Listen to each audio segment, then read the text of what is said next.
asanas books to understand what I can follow. I was going through it, but my mind was feeling that it was very difficult to do all these. At that moment, a diet chart was placed in front of my eyes. When I looked above, it was Ronnie who brought a diet chart. I was just staring at him confusingly. He then said, "Hey, Janelia. I am sorry for treating you so badly. I never had bad intentions to hurt you, but I just wanted to motivate you, shedding your kgs." I was shocked and asked him, "What are you trying to say?" "I am a gym trainer, and I always motivate people to be healthy and fit. Also, I know people like you don't take such words seriously until it hurts." Ronnie added, "I was seeing you from the past 1 year being alone, looking at everyone, so I felt I could help you. I run my father's gym, and I would like you to attend my gym for 1 month. Just accept it as a small gesture of my apology. I'll be happy to help you." OMG, that sentence made me cry.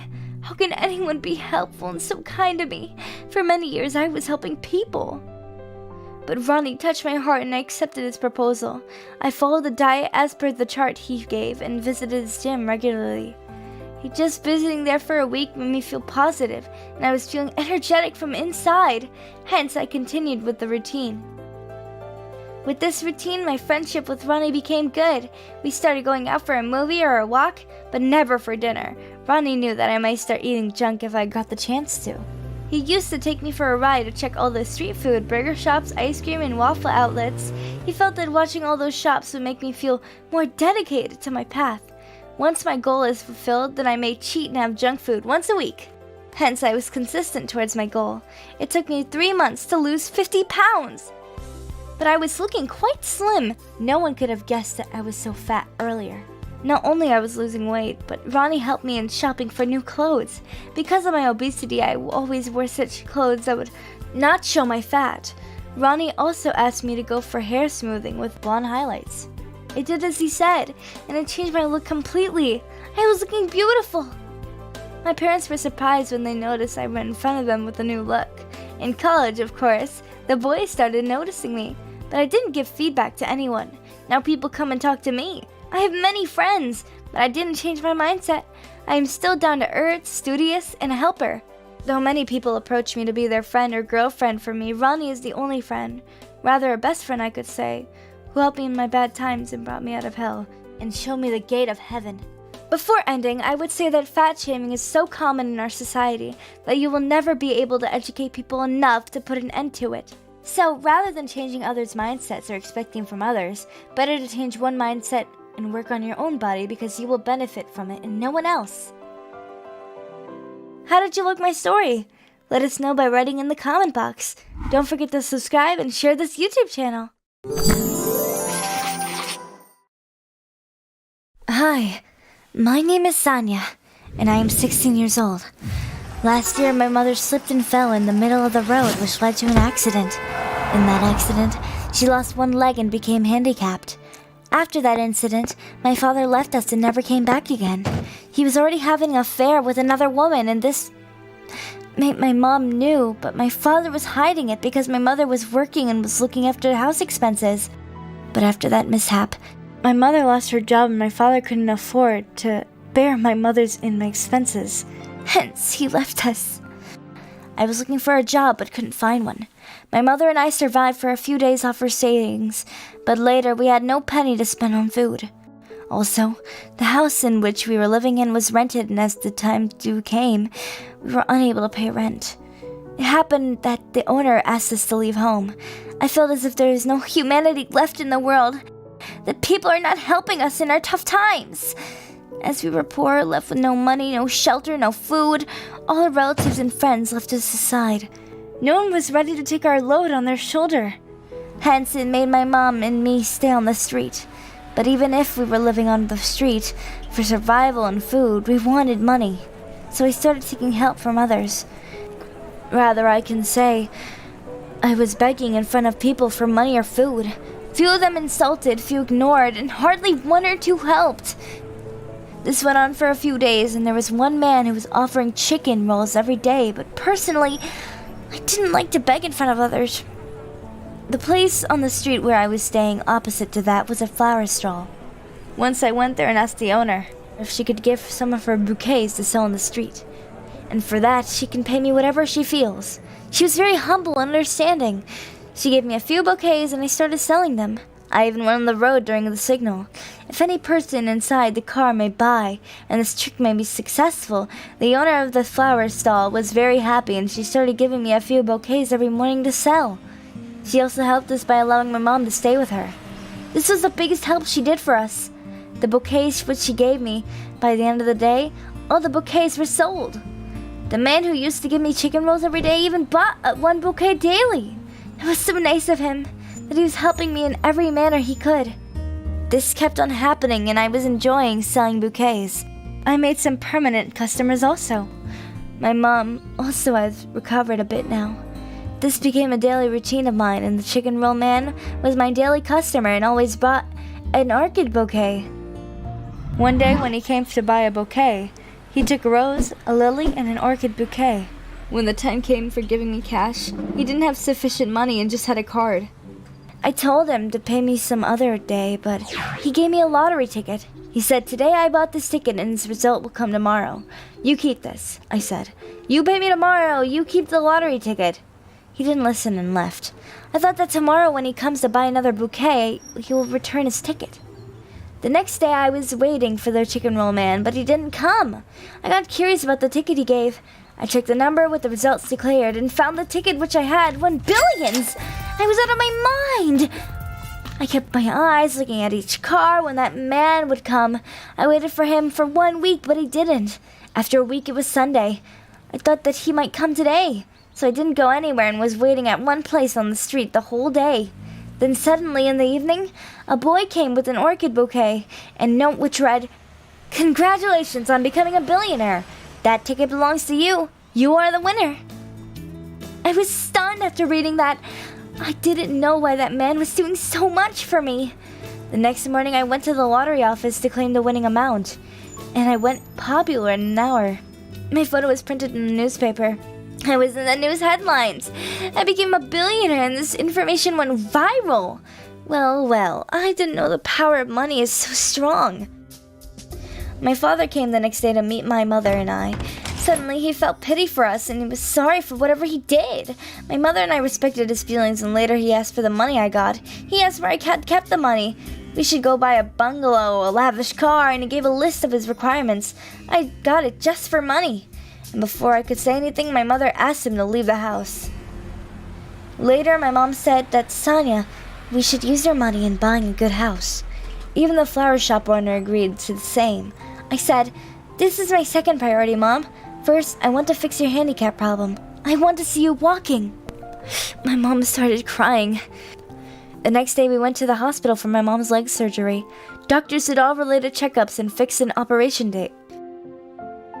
Simultaneously, with the help of a flower shop lady, we booked a row house in the name of my mom. Later, my mom's surgery was successful and all our relatives and friends started visiting us. Mom and I hated such fake relationships. My father started visiting us every alternate day. He used to come and make my mother's mind wash. He talked to her lovingly. He made emotional attachments with her so that she would be influenced. My mom didn't forget that he left her when she needed him. So one day he came home with a plan. He came along with 3 more guys and they all had knives in their hands, and my father blackmailed me. He held my mom and said that he wanted money or else he would do anything with my mom. That night, I had $1,000 at home, so I gave him that. While going back, he warned not to inform the cops or else he would destroy everything. I started cursing. Why did I get so much money? Street life was good. Even my mother was worried, and our night was spent worrying that my father shouldn't appear here any time. I was so tense that I remembered the chicken roll man. I felt that he might help us to get out of this problem, but I didn't know where to find him. So I decided to visit all the lottery shops and ask if they've seen a guy that looked like him. Finally, after visiting several shops, I reached one where the man himself was there. I was so relaxed to see him. I felt that I just found a god. I went to him and said, "Hi, do you remember me?" He smiled and said, "How could I forget you?" I asked him, "Why did you give me that lottery ticket? Why did you make me a billionaire? You knew that ticket would give me the first prize?" "Hang on. Yes, I did all purposely. I do this lottery business. I've known your mom since our college days, and I always liked her, but she never gave me that approach as she wanted in relation with your father. But I always respect her, and she was very humble and generous by nature. Same quality I saw in you too. I just felt like helping you both. I said, thank you so much for your help, but becoming a billionaire is a curse for me now. I told him the entire story, whatever had happened till now. He said he would help me with this. He appointed security guards outside my house in a casual dress 24x7. So the next day, when my father came again and started torturing us, guards trapped them red-handed and put them into prison. I thanked Chicken Roll Man and asked him his name. He replied, Chicane Rodriguez.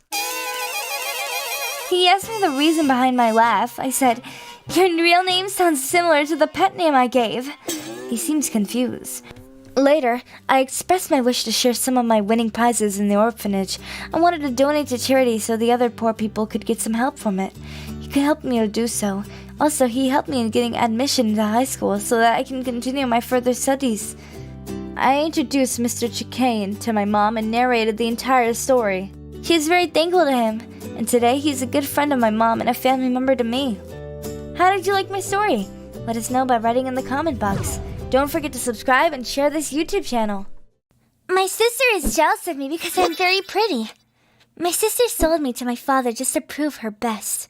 Hi, I'm Deborah, and I am 24 years old. I belong to a middle-class family. When I was 16, my mother was working as a professor in high school, and my father, named Alex, was a cashier in a club in New York. Though my father loved me a lot, on the other hand, he kept fighting with my mom every day. My father was a junkie. He got this habit in the same club he was working in. His behavior towards my mom was getting worse, and he was more infatuated with other women. Still, my mom was dealing with him just because of me. But one night, after coming back home, my father sat beside me. We were having a good talk with each other. That time, while talking, he was patting my back. Sometimes he was pinching my cheek. That's when I shouted at him, "Dad, it is hurting!"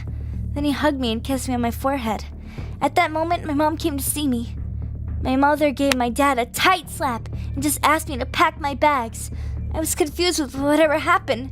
Then my mom shouted at him, "How could you misbehave with our daughter? This is enough. You're leaving right away before your mind completely gets washed off." We left home and never came back. My mom gave my father a divorce for his nasty behavior. After 1 year, my mom married her colleague named Mr. Jones, who also had one daughter named Emily. After marriage, we shifted to Mr. Jones, my stepfather's house. Mr. Jones loved and cared about me the same as he did Emily. He never had any partiality between us. I was 17 at the time, and just a few days were left for my 18th birthday. Mr. Jones did a fab arrangement for my party and bought me a marvelous dress. I was very happy. I felt that Emily didn't like this at all that much, as she did not attend the party for much time. After a few days, we came to know that my mother had breast cancer. We all went busy with her treatment. One day, Mom was in bad pain. She called me and said, "Dear Deborah, I feel I'm going to lose my soul soon." I replied, "Don't say that, Mom," Mom said. "Before I go, I want to tell you the truth. Alex is not your real father. I was in a live-in relationship with him. Your father left us before you were born for another woman. I didn't want you to get hurt, so I hid the truth." "What are you telling Mom?" I replied. Mom said, "I hope you'll forgive me for this." And then she went silent. I was 21 when my mother died, and my stepfather was all alone, who had the responsibility for both daughters. Though we were both working in multinational companies, but still, after all, he was a father. One day, a friend of Mr. Jones visited us all in Germany along with his son. His son named Jack had a plan to get his business in New York, so they came here. On the first meet, everything went normal and things went casual. Later, Jack started visiting our place occasionally, and we both used to go for a long drive or horse ride, sometimes at the sports club to play pool or bowling. He was fond of playing such games, but whenever we went anywhere, there was 3 of us. Yes, Emily always included herself in the day, always laughing or hanging out. She even pushed herself ahead to stand close to him while taking a photo or laughing at stupid jokes, which Jack would throw. It all made me confused, but it was like, what I have to do with it? She was behaving weird from the beginning. After setting up a business, Jack appeared at home along with his father to invite us to the inauguration party. On the day of the party, he approached me to marry him. I was shocked, surprised, blushed, and confused. I didn't know how to react. But Mr. Jones, who was watching all this from somewhere, nodded his head and allowed me to move ahead. I answered him, yes, and we heard that something broke. All thought that just the glass may have fallen and broken, but it was Emily who broke the window glass with a rod because she was angry at me. She was not happy that Jack proposed to me. When I went home, she was standing inside my room, ready to punch me in the face, but I just saved myself. She said, I know you influenced Jack to propose to you because you look beautiful. I replied, Emily, what is making you so angry? Emily said, as if you don't know, you creep. Just wait and watch. Our bad time starts now. I just ignored what she said and jumped to bed and slept. She left my room with anger. Soon I got married to Jack and we both got settled in New York. His parents continued to stay in Germany. A year later, I delivered a cute baby boy. Just a month after delivery, Jack was supposed to visit Germany for 6 months due to some work. So I came to my stepfather's house. Emily started spending a good time with my son. I thought that she had forgotten everything, but I was wrong. I noticed that she used to kiss my baby. She used to behave as if she was his mother, and even try to breastfeed. All these idiotic behaviors of her made me so angry and stressed too. I discussed these with my stepfather. He said that she can't be pregnant in her life. She has some hormonal issues. Recently, we came to know this when she had a body checkup. Maybe that would be the reason for her doing all this. But I was not comfortable with her behavior, so I never allowed her to take my son. Those days, I had applied for an advertisement audition for my son, and one day they called us for an interview. They selected my son along with him. They approached me to work with them.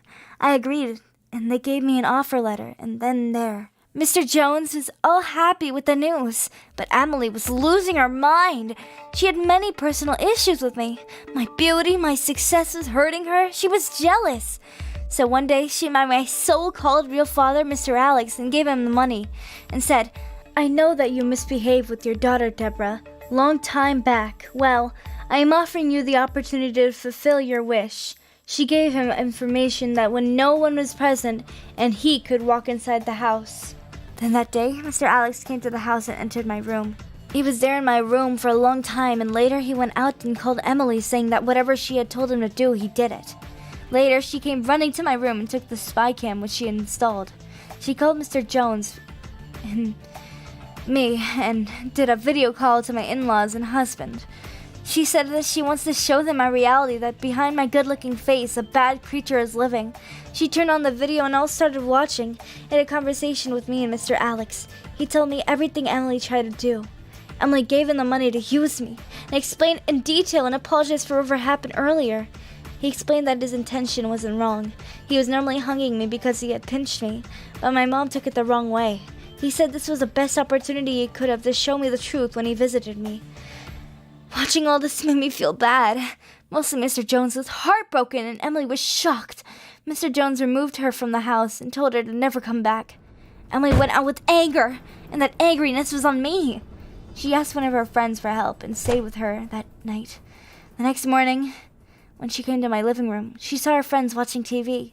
She sat beside her, and an advertisement flashed of her sister and nephew. Her pain was fading, just got bright. She just stood, took her bag, and left without telling anything to her friend. She went to the advertising studio and took my son when no one was familiar around. When I came back, I didn't find him. I verified with every person if anyone took him for playing. Later, I registered his missing complaint. Cops searched for him and didn't find him. Some days passed by, but we still didn't find him. I called Emily and asked her to meet. She gave her address when I visited her. There, I found one baby with Emily who looked similar to my baby, but he wasn't him. I asked her about him, and she said she had adopted him. She wanted someone with whom she could spend life. I asked him about my baby. She said, how would she know where he is? I felt everything was fishy, and I just left the place. Outside the door, I found one visiting card fallen. That was of a plastic surgeon. I visited him immediately and offered some money to get the truth out. He said he did plastic surgery on my son's face. I was shattered. I immediately went to the police station and explained the scenario. I took the cops to Emily's house and they put her in jail. My stepsister was so jealous of me that she just spoiled her life. How did you like my story? Let us know by writing in the comment box. Don't forget to subscribe and share this YouTube channel. My mom is jealous of my model body. It is painful when you find that your mom is the only one who wishes bad for you. Hi, I am Rose, and a daughter of a supermodel mom. I am 18 years old and my mom is 44 years old. But looking at her, no one would accept that she is my mom. People will assume her as my sister. Before I continue, I would ask you to hit the like button if you liked the video and subscribe to our channel. Don't forget to turn on the bell icon to get the latest updates. My mom was an ambitious model since her youth, and she was very conscious about the food she consumed. She was particular about her diet. She even made sure never to get the sun exposure, else she would tan her body. She also made a habit of drinking 4 liters of water a day, so that she never faces the problems of pimples. Her strict lifestyle and passion for work led her to success at a very early age of 20. And that was a period where a person's heart blows up when someone pampers. The same happened to my mom, and got infatuated with a guy who was also a model and her co-partner. They started dating each other and decided to marry. At the age of 22, they got married, but my mom took a vow from my father that they would never plan for a baby because my mom didn't want to lose her career. Their married life went smoothly, and work life too. They both got popular and got offers from ad agencies to work for popular brand advertisements, and a few musicians gave them roles to act in their music album. At the age of 26, their first music album was released, which was a very big hit in those days.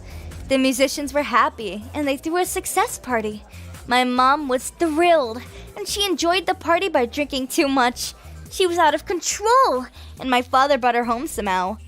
My mom had lost, and her hormones were active enough to attack my father, and they made passionate love that night, and I am the result of that. Well, of course, things went normal for 1 month until my mom missed her menstruation. She had a doubt and did a home pregnancy test which showed positive. My father was happy, but my mom wasn't.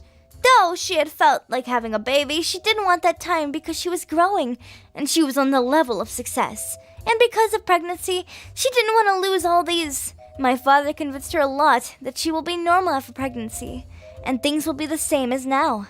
During the phase of pregnancy as her tummy was growing, she was getting insecure about her body. And after delivery, her body shape was looking like an apple, which disappointed her. She was not at all happy to see me.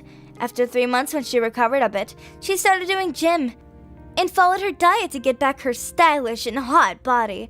She hired a nanny to look after me, and in another 3 months, she was looking the same as before and resumed her work. She never gave me much time, but my father did. Though she was busy with her work and I never got my mother's love, still my mother was a role model for me. Her dedication to work inspired me. My nanny and my father nurtured me. For my studies, I went to good tutors in schools, but silently in hiding. I used to watch my mother's lifestyle, her food pattern, what she eats, when she sleeps, how she behaves. I followed whatever she did, and I tried maintaining myself and my body. At the age of 16, there was an award show that my family was invited to. We all went there, and one of the producers saw me and asked my mom to get me in the modeling world. My mom was stunned to hear that, and just ignored saying that, "Oh, she's just 16 and has to study." Later, after a week, the same producer came along with a fashion designer and approached me to be a showstopper for his new collection. I was thrilled to hear that. My father allowed me to sign the agreement. My mom wasn't present at the moment, but when my mom found out, she was angry with me.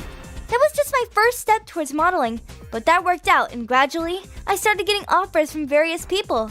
By the age of 17, I had more offers than my mother, and she hated me for the same. Even though she was looking as young as I was, the market wanted a new face, a new look. They were somewhere bored with the old face from decades ago. So it started happening that my mom started spending the most time at home, and I used to be out. And my mom suddenly started behaving nice to me, started making delicious recipes, which made me happy. But after a month, when I went for my routine checkup, I felt my weight gained by 2 kg, and my tummy was slightly out. I felt that maybe Mom was giving me unhealthy and fatty food. Since that day, I've resumed back to my old diet. As my mom's idea got flopped, one day she poured oil all over the floor so that I would slip and fall. But fortunately that day, when I was almost reaching that area where oil was spilled, I got a call and I went to receive my phone in my room. So I went back, and at the same time, my nanny went through that place and she fell, which hurt her badly. The trick was not over yet. She tried puncturing my car's tire so that I would be late. After doing so many unsuccessful attempts, one day she came up with a spa product and asked me, "Oh dear, it's your birthday tomorrow. Can I do your home facial?" I knew that of course there was something fishy going on. I said yes. She made the bed ready and all the products were set. She asked me to lie down on the bed, but I didn't, and I made her forcefully lie down. She tried to rescue herself, but I tied her hands and legs and did her facial. After cleaning her face was full of red spots. She had mixed a huge amount of bleach in the face pack, and she was planning to spoil my face. I was thrilled to look at her and couldn't control my laugh. The next day on my birthday, she didn't come out in front of anyone at the party. She was hiding behind the pillar looking around at what was happening. Party was going smoothly and no one asked about her.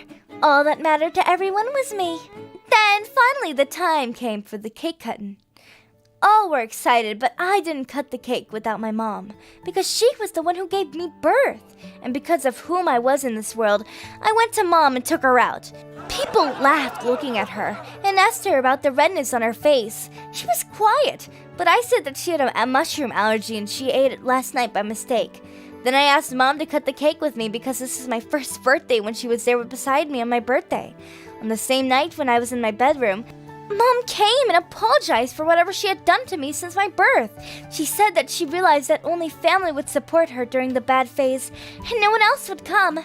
Today, after 18 years, I am happy to have a mom with me and I love her, though whatever she did to me was bad. How did you like my story? Let us know by writing in the comment box. Don't forget to subscribe and share this YouTube channel.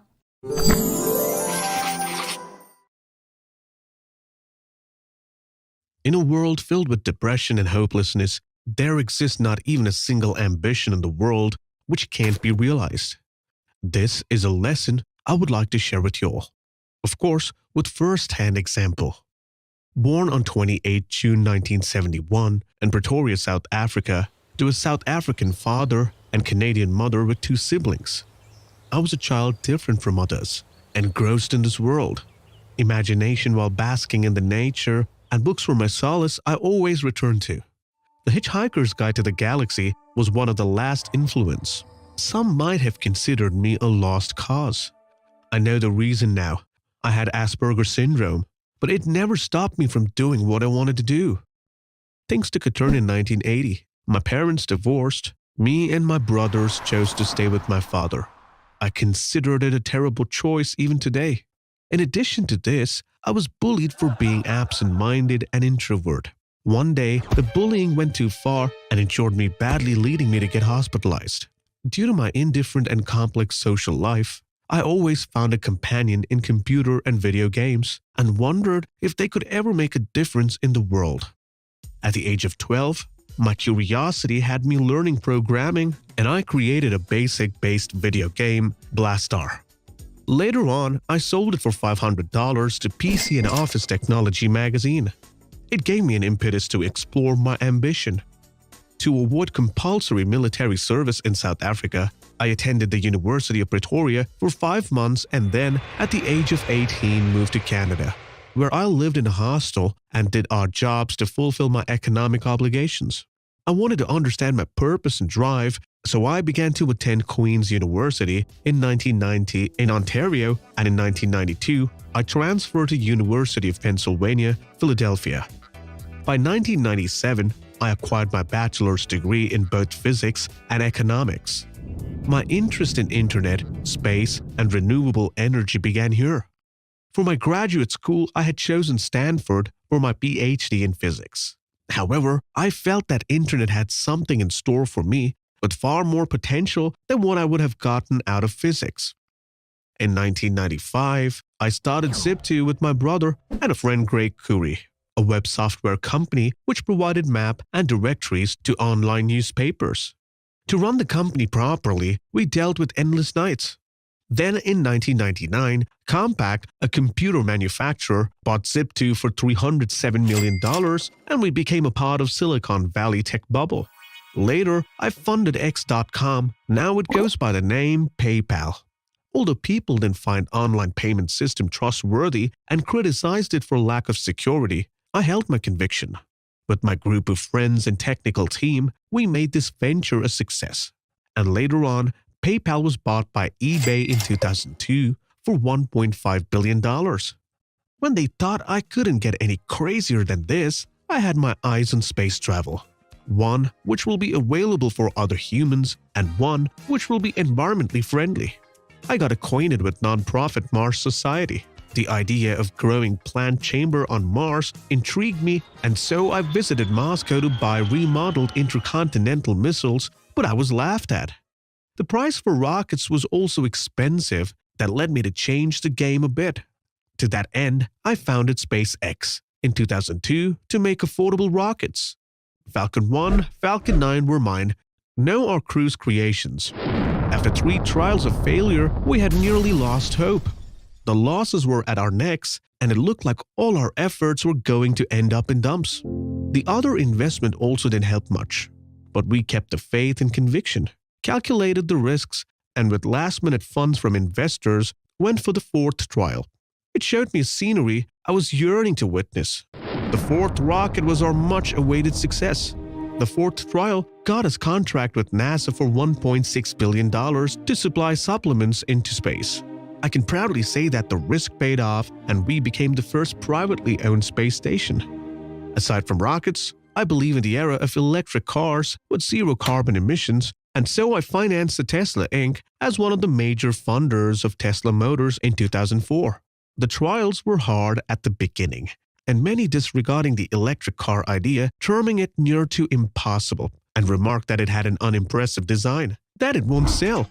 But like all the other scenarios, our efforts persevered and Tesla was acclaimed for its working and design for Model S sedan and Model X luxury SUV. The Model 3 of Tesla went into production in 2017, and it is less expensive one at that. I believe that one day these cars will be the new normal and the carbon emissions will be less. With each and every venture, I always aim to get humanity closer to a better future, opportunities, and smiles. A better tomorrow. I joined the Giving Pledge with other billionaires and business tycoons.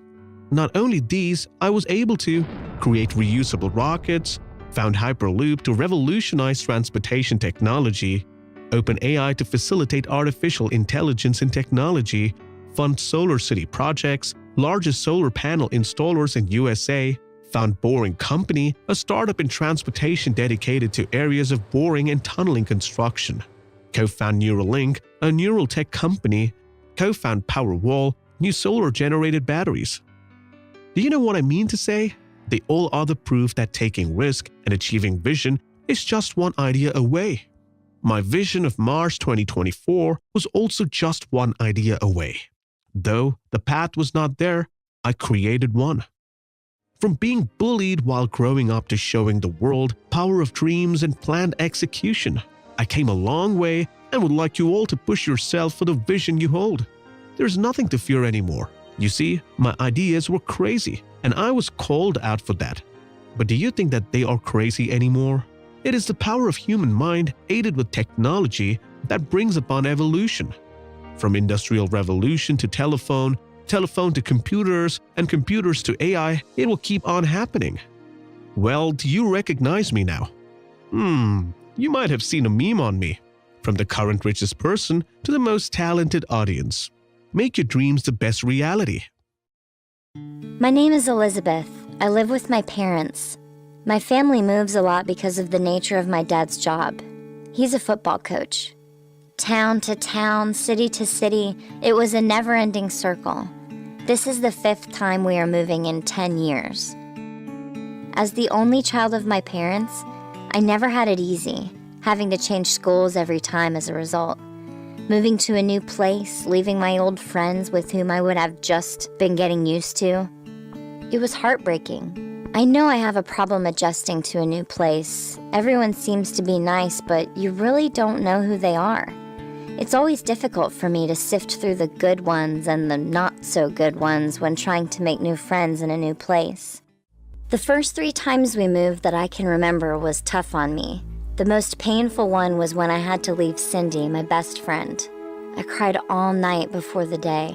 We were so close and spent a whole lot of time together. She was my neighbor, friend, sister, and confidant. She was anything and everything I wanted her to be. My parents struggled to console me, but I didn't listen to anything they had to say. We'd come to visit Cindy sometime, my mom said. I cried even more when I heard that. I couldn't bear seeing Cindy on just occasional visits.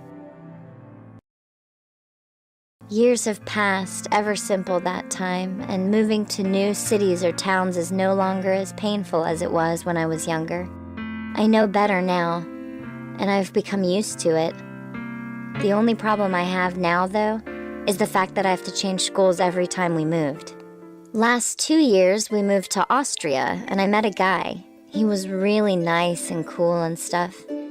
Then came that shocker. Not too long after we started dating, we moved. It was devastating for me.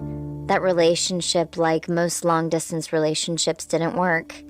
This year, we moved to Mexico. My mom searched for a good school, which I was enrolled. That was the beginning of another chapter in my life as I waited eagerly to resume school.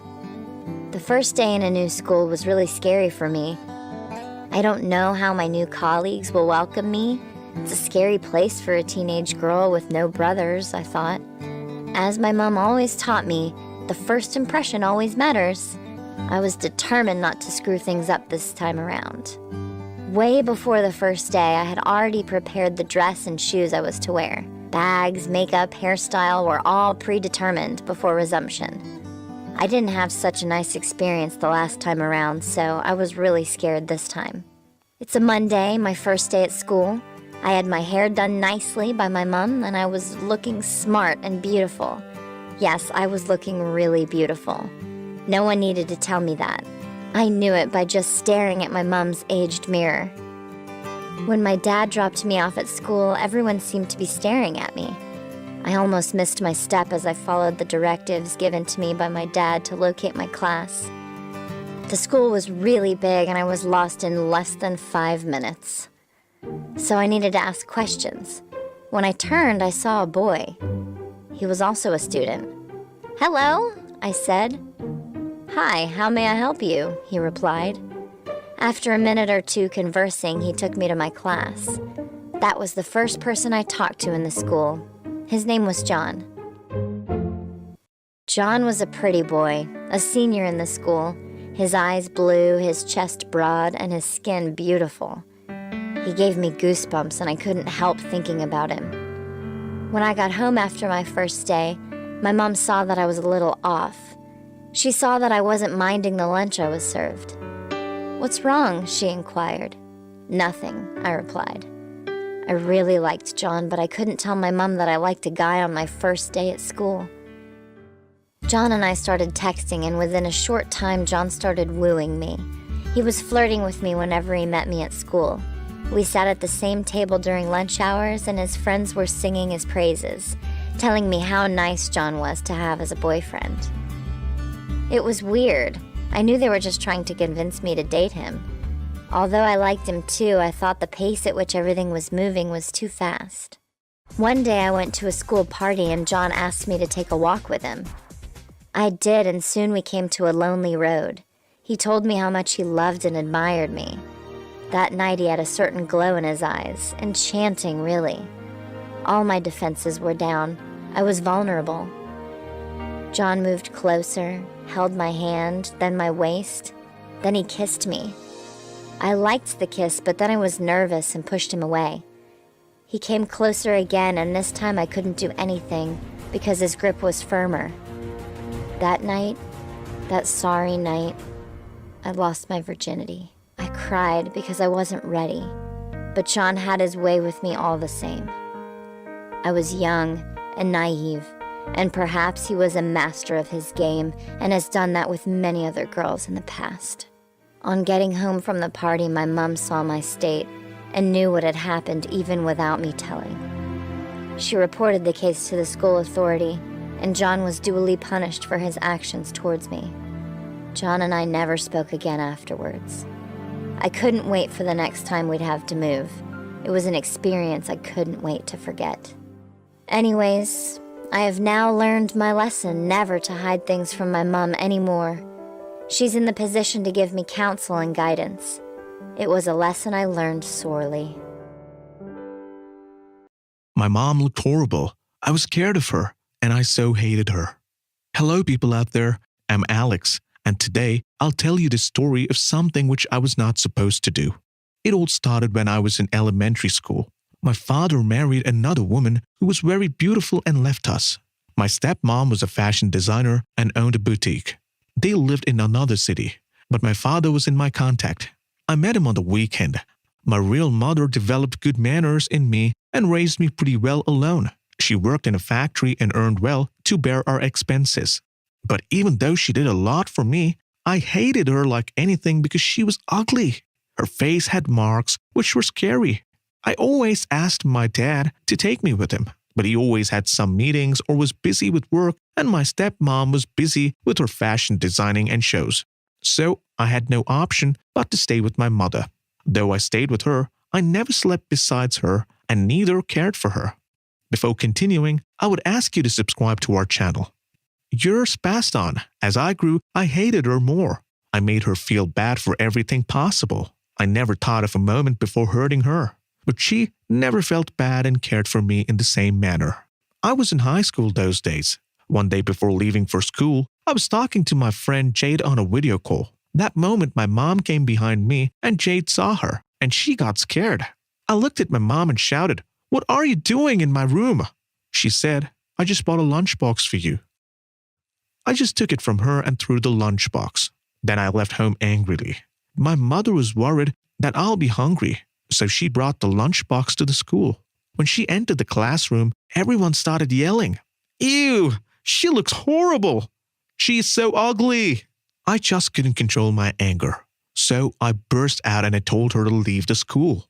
That day, I was so embarrassed. I told everything to my father and decided to visit the same city where he was living for further studies. I just wanted to get rid of my mother, and hence I left her alone and shifted to Dad's place. Years passed by and I cleared my MBA. It was my biggest day, which I celebrated with my father and stepmother. Till these years, I never called my mom to ask about her health. She tried calling me many times, but I never responded. I got a job in a multinational company, where I met Kate, with whom I fell in love. I worked hard day and night and got promoted. I purchased a bungalow of my own and got married to Kate. After marriage, one day, she asked me about my real mother. I told her everything. She kept quiet for a while and suggested that I call her once and inform her about our wedding, but I refused to do so. After a year, we were blessed with twin children, a boy and a girl. We were a happy family, and my dad along with my stepmom used to visit us occasionally. Everything was perfect until one day. Don't know how, but my real mother came to visit me. She was looking very weak. Her gray hair was indicating her old age. The moment she entered my house, my children started crying. They were scared looking at her. It made me very angry, and I shouted at her, "How dare you come here? Just leave this place." My mother smiled and turned around to go back. Then my wife Kate said that she had invited her to see her grandchildren. I just got so angry on Kate. First time I screamed at Kate, "You know that I hate her? Then how could you do this?" After watching all this, my mother didn't wait and left immediately. The same night, I was thinking about whatever happened, and that time I got a call from my friend from high school. He informed me that we have a reunion party in 3 days. All will be coming and will be waiting for you. I told them that I'm busy with work and have important meetings, so can't attend. But the main reason for not attending was that I didn't want to repeat my flashbacks. I didn't want anyone to talk rubbish again about my mom and make me feel ashamed. Next morning, I visited Dad to tell about whatever happened the previous day. But as I reached home and was outside the door, I saw a guy calling my father Dad. I was shocked to see that. Then I heard my stepmother telling my father, "You loser, sign this property's paper. You have to share your entire property with my son." He denied doing so. He said, "No, Alex has rights on my property. I'm not going to give you or your son a single penny. It was my biggest mistake that I left my wife for you." That moment, I got a call from my boss. so I just left the place as I had an important meeting with him. That night, I was having a beer and was thinking about whatever happened in the morning, and a message popped up on my phone. It was a message from my school group. They wanted confirmation of whoever was coming, and I replied to them, "Yes, I'm coming." Now the reason to go there was to meet my mom. I didn't know what made me do this. After the reunion party, when I reached home, one of the neighbors said that my mom passed away a few days back. I was not sure how to react as my hate towards her didn't allow me to cry. My neighbors gave me keys. He said that on her last few days, she gave the house keys to him and told him to give it to me whenever I came. I took the key from him, opened the door, went inside the house looking for each object, pictures, and remembered those memories.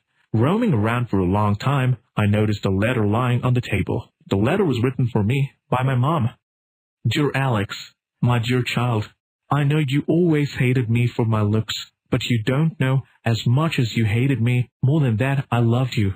Your wife was in touch with me. She kept telling me about you and my grandchildren. I was very happy to know you have a beautiful family. I always wanted your happiness, so I just accepted your hatred so that you never feel guilty." This house is your grandmother's house. We first used to stay at your father's house. One day, I went out to get the letter from the letter box and our house caught fire.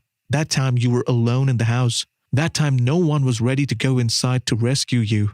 Hence, I went in and somehow put you out, but I was surrounded by the fire. Fire brigade came and cooled down the fire, but my face and upper body got burned. I always wanted you to be happy, and I'm happy to see you like this. After reading this letter, don't feel guilty or regret anything. I love you. You are my child. God bless you. Your loving mom. After reading the letter, my heart cried out loud. I felt very bad for my wrong behavior, for how I treated her and just left her alone. I missed her care and love towards me. Likewise, I called Kate and I told her everything. I decided to reside in my mom's house along with my wife and children. Not only that, but I took a transfer from the office and got my kids admitted to the same school where I studied. I felt like telling everything to my father, but second thoughts was it makes no sense to tell them either, as he himself left my mom because she was looking ugly. I stayed here with my family and got used to this place. One day, my kids were playing hide and seek, where my son hid himself somewhere and my daughter was unable to find him. So she took my help to find him. I checked everywhere, but couldn't see him. Even my wife searched a lot. We thought that he would have hid himself in the closet. So we went into the bedroom to check in the closet, but we didn't find him. Suddenly, we all heard the noise coming. "Help! Please help!" We all three looked here and there, but couldn't understand where the sound was coming from. Then we heard a banging sound coming from the mirror on the wall. I looked at the wall and pulled the mirror outside. We saw a dark storeroom and my son was inside. It was a hidden storeroom behind the mirror door. I then went inside the storeroom and said many unique things, which I never knew. I found an album of my mother and father's wedding. Along with it, there were 2 diaries. One was of my mother and me. In this diary, my mother had written her feelings for me and also what all I did with her. Another one was my father and mother.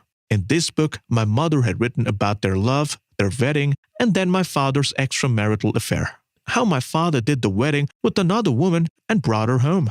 My father wanted my mom and stepmother to live together. My mother compromised just because of me. But my stepmother didn't want to stay together. So once in absence of my father, she put fire on the house thinking that my mom and I would be inside the house. But my mom, fortunately, was outside and I was inside. And my mother saved me. That time, I understood the reason behind the house catching fire. I read ahead. It was written that my mom had seen my stepmother putting fire to the house. After this mishap, my mother tried to tell my father, but he didn't listen. He didn't want to look at my mother's face because she was looking ugly. My mother was hospitalized, and my stepmother came to meet her. She warned her to stay away from my father, else she would destroy me. And just for the sake of my life, my mom didn't tell my father anything. Gradually, I hated her a lot, so she became more helpless and never uttered a single word against my stepmom. After reading the diary, I couldn't keep myself controlled and called my dad quickly. I told him everything, and he started crying on the phone. He said, "Kid, I know everything, but your stepmother, she used me. She married me just for my money. She wanted my property. She had a son which she never told me about. Furthermore, she had warned me to do as she says, else she will tell you about the fire and she will put a blame on me. I didn't want to lose a relationship with you, so I was just adjusting with her till now. I got angry on my stepmother, and I told my father to leave her immediately. Next day, I went to his place and brought him to my mom's house, and now I live with my wife, children, and father. Of course, my mom's memories are still with us. How did you like this story? Tell us by writing it in the comment box. Don't forget to share and like this video. Also subscribe to the channel to watch more such stories in the future. Thank you. I wore my wife's dress, applied lipstick, did a stylish hairdo, wore all the accessories, and captured many photos. Hi, my name is Tom, and I'm 27 years old. I'm a theater actor by profession. My father runs an import and export business. My father always wanted me to be a part of his business, but since childhood, I loved watching theater acts and followed it. But the main reason to be part of the theater act was to become a woman, wearing their clothes and getting ready like them. Not only for the play, but in real life too. I love to be like a woman, but for intimacy, I always preferred men rather than women. I never got attracted to any women for their looks or figure, but I always followed what they wear and how they carry everything. Confused? But this is the truth. I am a cross-dresser. I'm fond of wearing ladies' clothes and I wish to like women. This is the reason I chose this profession. Before I continue further, I request you to subscribe to this channel. I don't know how this started, but even in childhood, I played the role of a female in any act or fancy dress competition. I love to do that. In the college's theater act, I was fascinated to do a lady's role. Then that would be becoming the stepsister of Cinderella or the evil fairy of Sleeping Beauty. I was never concerned with what role am I going to act in. I was just satisfied to do the role of lady character. Everyone in my family, friends knew that I do act in such feminine role, but they never stopped me from doing this because no one knew the secret. Only my father was against me. He never liked what I did and was always forced to join his company. Nevertheless, he failed, but he succeeded in getting my marriage done with his business partner's daughter, Annie. I was 22 years old at the time. I knew that I can never keep Annie happy and I can't keep any kind of physical relationship with her. So I told her my secret before marriage and pleaded with her not to disclose it to anyone. Annie was very cunning and she was marrying me just for my father's property. She agreed that she won't disclose, but to do so, she demanded $100,000 monthly from me. I accepted her offer and we got married for our parents' sake. On the first night after marriage, Annie had worn a beautiful nightie. Wow, what a sexy outfit it was. Then without hesitating, I asked her if she has another nightie that I could borrow. She gave me a hot red colored nightie. I just couldn't stop myself from wearing that. I quickly went to change my clothes. I was looking so pretty in it. I had a sound sleep that night. Just like that night, I repeated this occasionally. I also borrowed her makeup, perfume, and dresses and asked her to click my photos. And she did all that I asked, but she charged me to do such stupid stuff. And this is how I was living my life with her. One day, my play was scheduled late at night, so I went home at midnight. When I opened my bedroom door, I saw Annie sleeping, and besides, her laptop was kept on the bed. I thought to keep her laptop aside and put a blanket over her. As I took the laptop, I saw many photos on it. The photos in the girl's dress, which I had asked her to click. I looked over and I found that she had sold my photos on one of the websites for money. I immediately sent a request to that portal support team and requested to remove all the photos, and I granted them that I'll pay them all the amount they gave till now. I was red with anger, but as she was sleeping, I thought to wait till morning. Then I closed the browser, followed by the other open folders. There was one folder that had my photos, so I deleted them and closed the folder. There was one more folder open with many images. I was closing that too, but my eyesight saw a photo of Annie kissing a girl. I was just amazed to see that. Out of curiosity, I literally scrolled over to check the photos. There were many erotic photos of her with another girl. I felt awkward and I thought, is she hiding something from me? This thought made me check her laptop. and I opened each folder and photos to reveal the truth. And finally, I found a pic which made clear that she is interested in girls. I kept her laptop beside her as it was before and waited for the next morning. As she woke up, I got a coffee for her. She was surprised by my behavior. I asked her, "Annie, till now I gave you $100,000 every month, but I can't manage to give you a head." She replied, "Well, then your secret will be disclosed." I immediately questioned, "How about your secret? What if I tell everyone that you are dating a girl?" Her eyes remained open and she stared at me. She asked, "How did you know?" I replied, "Well, that doesn't matter. What matters is the money which I gave you. I need it back, else I'll tell your secret to everyone. And don't even dare to share my picture with anyone else, otherwise I'll expose you badly." Since then, we never interfered in each other's life. My theater life was going awesome. After 5 years, a new troupe of 5 actors and actresses joined. They were young and very talented. Among them, there was a girl named Emma. She was very innocent and a good actor. I loved every performance. Her act, expressions, gestures, narrating dialogue, all were excellent. Though I was a senior to her, I had many things to learn from her. She was jolly by nature. Her sense of humor was excellent. Once in the theater act, Emma and I were selected to perform a female duet dance, so we practiced together for long hours. Through these sessions, we got to know each other more. Many times it happened that she saw me taking selfies in the female outfit. After practice, I never changed my clothes immediately. One day, she asked me, "Why do I take selfies in female outfits?" I just changed the topic. That same day, at night, my wife Annie asked me to plan a baby. "Baby? Have you gone crazy?" I shouted. Annie said, "No, I'm not. I'm serious about it. I'm ready to have a relationship with you." Likewise, I replied, "Listen, Annie, this is not at all possible."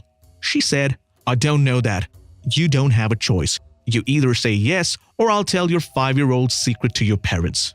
I was panicked and angry. I just went out of the room and banged the door. I went to the patio and sat for a while and started crying because Annie had asked me that which I can never give her. But I was confused. How can she be ready to have a relationship? Next early morning, I left home for the rehearsal. I changed my clothes to a female outfit and started ballet dancing. It gave me relaxation and I felt calm. As I stopped dancing, I saw Emma. She saw everything that I did. She asked, "Tom, what happened? What are you doing? Why are you like this?" I remained quiet. She came close to me and I just started crying. Then I just told her everything. She understands my feelings and said, "Oh, that's okay. Everyone has the right to live as they want. Relax." I felt so good to hear this. I said, "Someone in this world understands me." After going home, again, Annie started the same topic. This time, she told her intention. She wanted my father's properties and shares for her and the baby. Hence, she was forcing me. Listen to this. I again left home and stopped staying in the bedroom with her. I spent most of the time on the patio. One night, Emma messaged me, "Hey, dream girl, why did you start all this?" I replied, "I just like doing it, so I do." And I felt like sending her some of my pics. I sent her, and she started sending reactions through emoticons. Then she said, "You look so pretty." She encouraged me to be what I am. The next day, when I met her, I told her about my wife and what she is up to. She is forcing me to have a baby. I was very sad, and Emma hugged me tightly. I felt so relaxed. She told me in my ears, "Not to worry. I will think of something which can help you." Then she moved her fingers on my cheek and left. I felt something different, which I never felt for anyone. I was so aroused and I could feel her. The same evening, Emma messaged me, telling me that she will solve my problem. I asked her, how? She just asked me to wait. The next morning in the rehearsal, I kept asking her what she has planned, but she didn't tell me anything. Just while leaving, she held my hand and told me, "Trust me, you will be free, so take a chill pill." I wondered what she was talking about. That moment when she held my hand, my mind and my heart were all ready to accept what she was saying. I was feeling very close to her. That day, I didn't spend much time taking selfies. I changed my clothes quickly and left for home. I decided to convince Annie to adopt a baby. On the way home, I felt that I was aroused towards her. I felt that it would be just infatuation. But I realized that I love her, and I wanted to tell her. As I reached home, I saw my family and friends have come home. There was some party going on. I asked them, "Why has this party been thrown?" But rather than telling me anything, people started giving me gifts and asked me to open them. As I opened it, I found each gift had either a dress, a earring, makeup items, waxing kit. I was embarrassed and nervous too. Then my dad came and hugged me. He said, "Sorry, I never understood you. I have no problem accepting you for what you are and as you are." I looked at him in shock, and I was ashamed of myself. Furthermore, I felt people have come to laugh at me and not support me. I thought Annie told everyone about me, but the culprit was Emma. She wanted to help me. She made the biggest mistake. She thought that I can't tell my parents about my reality, but she can. As she wanted to help me, so she did this. Suddenly they turned on the projector and my photos of female dress started flashing. I was very ashamed of what happened, and I ran from there and never went back home. Everyone tried to contact me, but I never entertained anyone. I was not able to face anyone. Then I went to another city and joined another office and lived. On the other hand, Emma was regretting whatever she did and wanted one chance to explain to me. In my new office, there was a boy who plays guitar and his rock show was live on YouTube. While watching that, I found videos of real-life stories. I checked most of the stories and thought to express all my inner wounds. I wanted to throw out whatever was inside of me.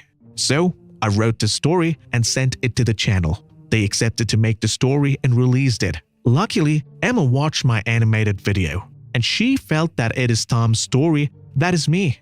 She immediately contacted the owner of the page and requested to grant my contact number. She was provided with my new email ID. Likewise, she mailed me with an apology and asked me to call her, as she wrote that she loves me too, but because I was obsessed with being a girl, she never told me.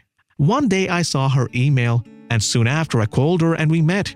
Emma explained herself and I forgave her. I never went home, but called Emma to stay with me in a new city. Recently I sent divorce orders to my wife, and I'm waiting to get it done, so that I can marry Emma. Since Emma came into my life, I don't feel like dressing up as a woman anymore. I feel complete with her. How did you like my story? Let us know by writing in the comment box. Don't forget to subscribe and share this YouTube channel. A car skidded on an oily surface and the driver lost control and came over me. I met with an accident, but before telling you how, I would like to introduce myself first. Hi, I'm Lily and I'm 16 years old. Recently, I cleared my 10th board exam. I live in a row house with my parents. I'm a single child of my parents, and when I was born, I was the dearest to them, till the age of 7. I was the weakest and dumb student in school. All my classmates were smart, studious, and always volunteered for any kind of questionnaire, test, or competition. And I always kept myself away from these. Not just with the studies, but even in day-to-day life. I used to behave dumb. I never felt like living life as others do. I was a boring person, and this behavior made my parents hate me. They made 100 attempts to make me normal. They bought different toys for me. They took me for a picnic. Mom kept making delicious food for me. She kept throwing parties at home for no reason, but I used to sit idle thinking. I never participated and enjoyed anything. I never liked to play with toys or friends, nor do I like partying or communicating with people. I even hated listening to music and watching cartoon shows or other series on TV. Before continuing, I would like to ask you to subscribe to our channel. So, one day in school, the teacher spoke about a surprise essay writing test. All were asked to write on the topic, my favorite animal. The teacher gave us a deadline of 2 days to complete this essay, and told us to watch Animal Planet and National Geographic channels on TV. She also asked to talk with parents and gain knowledge of various animals and then write the essay. And for the first time, I felt interested in studies. As I went home, I turned on the TV and selected Animal Planet channel and kept watching for hours. My mom was shocked to see me like this, but she didn't even ask me to change the clothes and turn off the TV. She was happy to see me watching TV for the first time.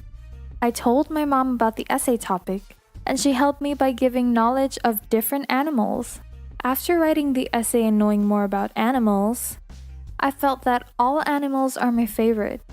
Not a specific one, hence I wrote about all the animals I knew.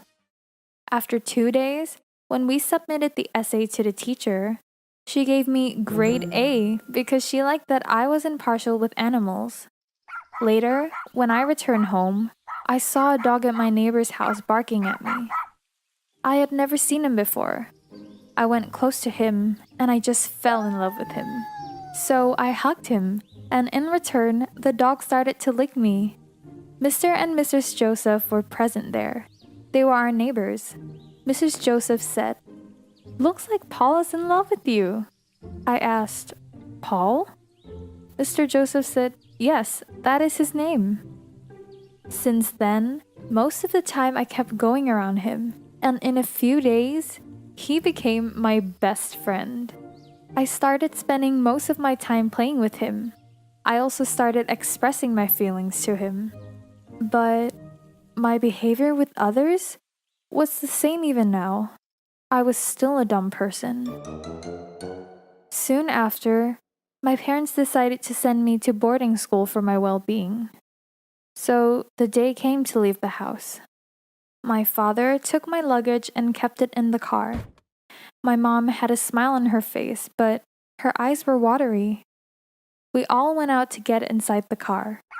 Oh my gosh, Paul barked horrible. My mom and dad got scared. Mr. and Mrs. Joseph and other neighbors came out to see what happened. People felt that a thief would have come. Looking at Paul, I couldn't control my feelings and I rushed to him and hugged him tightly. Finally, the time arrived to see off everyone, and we moved. My parents had done my admission in the reputed school, making sure that I shouldn't face any problem.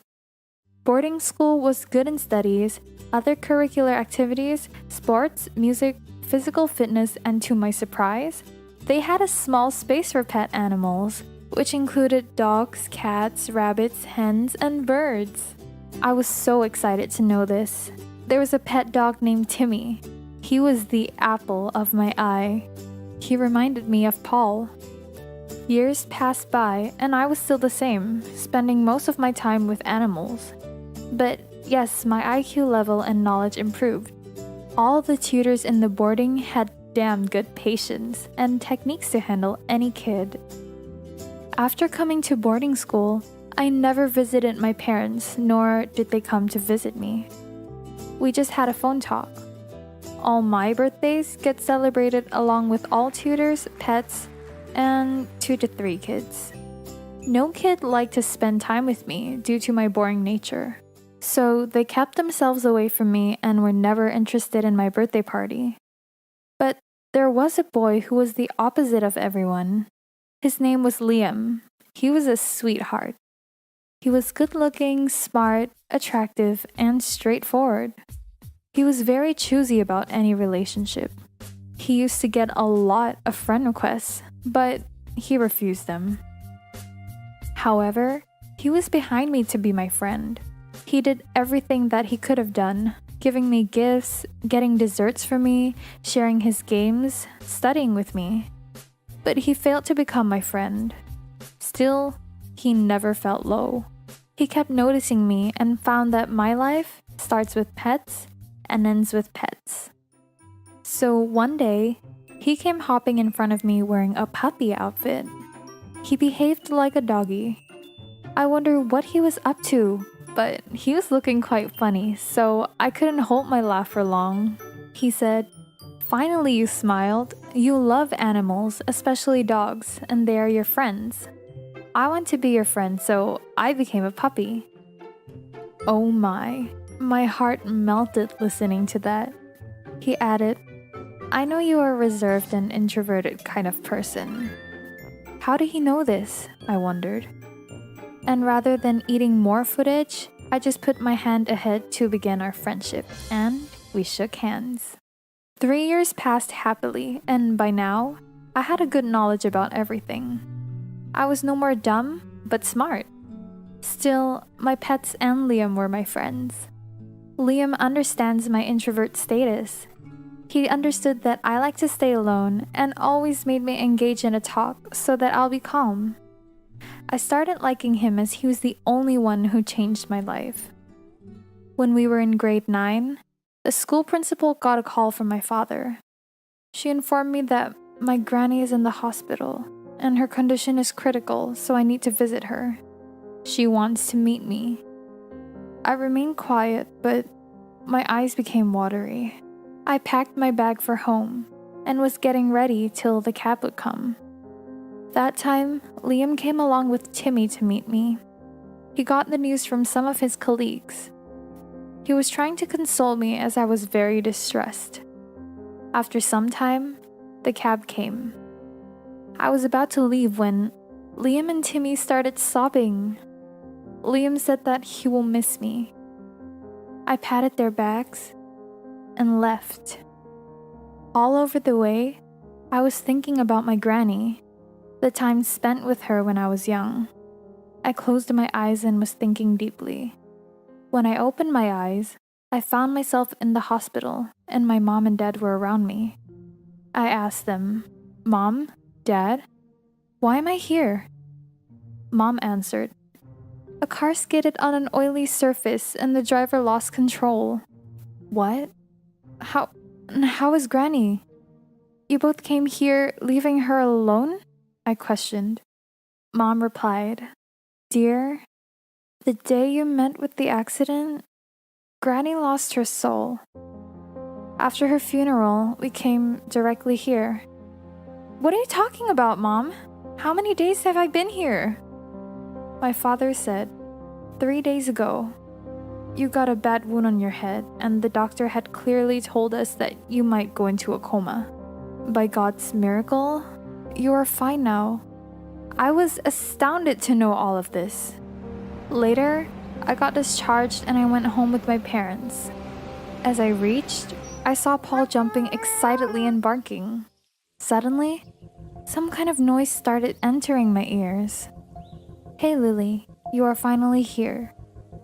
I asked Mom, "Did you hear something?" Mom said, "No."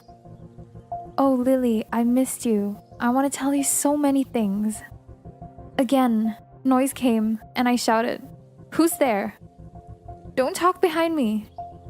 My father said, "No one is here," and asked to get inside the house and take some rest. Then my parents went inside the house. Looking at Paul barking, I went to him. Then I heard, "Keep an eye on your father." I shouted, "Who's that?" And then my mom came out of the house and called me. I went home, but all the time I was thinking, what does that noise mean? Keep an eye on your father? The next morning, I went to meet Paul. Again, he excitedly started barking. And then I heard, "Mrs. Joseph and your father." "Hello, Lily, how are you?" Mrs. Joseph came and asked. Paul stopped barking and looked at her. I didn't give her any answer as I was thinking about the noise again. I felt that I might be suffering from some trauma. But why does that noise say my father's name? I thought. Hence, I decided to go out at night to expose the unknown sound suspense. As I came out during the night, I saw Mrs. Joseph and my father hugging each other. I was shocked to see that. Is Mrs. Joseph and my dad dating each other? I questioned myself. That time I realized, why did each noise I heard have my father's name? But who was talking about them? I again saw them kissing each other and went into their house. I hid myself so that my dad shouldn't see me. As he went home, I came out and Paul started barking. Again, multiple noises started entering my ears. I went close to him, and he started barking excitedly. Again I heard, "Mrs. Joseph and your father are in a relationship." I held Paul's hand and asked, "Was it you who was telling me about Mrs. Joseph and my father?" He nodded his head. "But Paul, How could I hear you? How is it possible? Paul licked my face and I hugged him. Oh, Paul, I don't know how this happened, but I'm happy to know that I can hear you. Paul then pulled me. I immediately released him from the chain and followed him. He took me to the parking area and started barking by pointing at the CCTV camera. I asked him, "Does this CCTV have anything which I need to watch?" He nodded his head. I went to the security guard and asked for the footage. I checked it, and it had nothing but people parking their vehicles or coming and going. But still, I kept looking over. I thought I would check at least 1 week of footage. And there I saw my granny and dad talking to each other. I just took a copy of the footage and went to the lip reader the next morning. I didn't completely watch the footage. The conversation was, "I will expose you in front of my daughter. How could you date Mr. Joseph?" "Oh, come on, Mom. It was for a few days. Now we're separate." "Whatever it is, my daughter has the right to know this." "All right then. But before you do that, you'll leave this world." I was shocked to hear that and watched the footage ahead. My father grabbed my granny's neck and pressed it tightly. She fell down. Then my father called his friend, who was a doctor, and told him the scenario. He asked him to admit my granny to the hospital, with the reason that she just fainted in the parking area, and my father took her to the hospital. I was stunned to know all of this. I immediately placed a complaint against my dad and doctor to the cops. I then went to my mom and showed her the reality. Then the police came and took them. My mom was uncontrollable. After she accepted the truth, she asked me how I knew about all of this. I told her that I guess I can read the minds of dogs. I can grab what they're saying by their barking. Maybe I have been with a pet dog for so many years. That's why it became possible for me to understand what Paul was trying to tell me. Then Mom replied, "Maybe your granny wanted to tell you about your father. That's why she wanted to meet you, as your father didn't let me stay alone with her." After then, I stayed with my mom and never went to boarding school again. Liam is still my sweetheart, and we chat or do video calls occasionally. How did you like my story? Do let me know by writing it in the comment box. Don't forget to subscribe to the True Tales channel.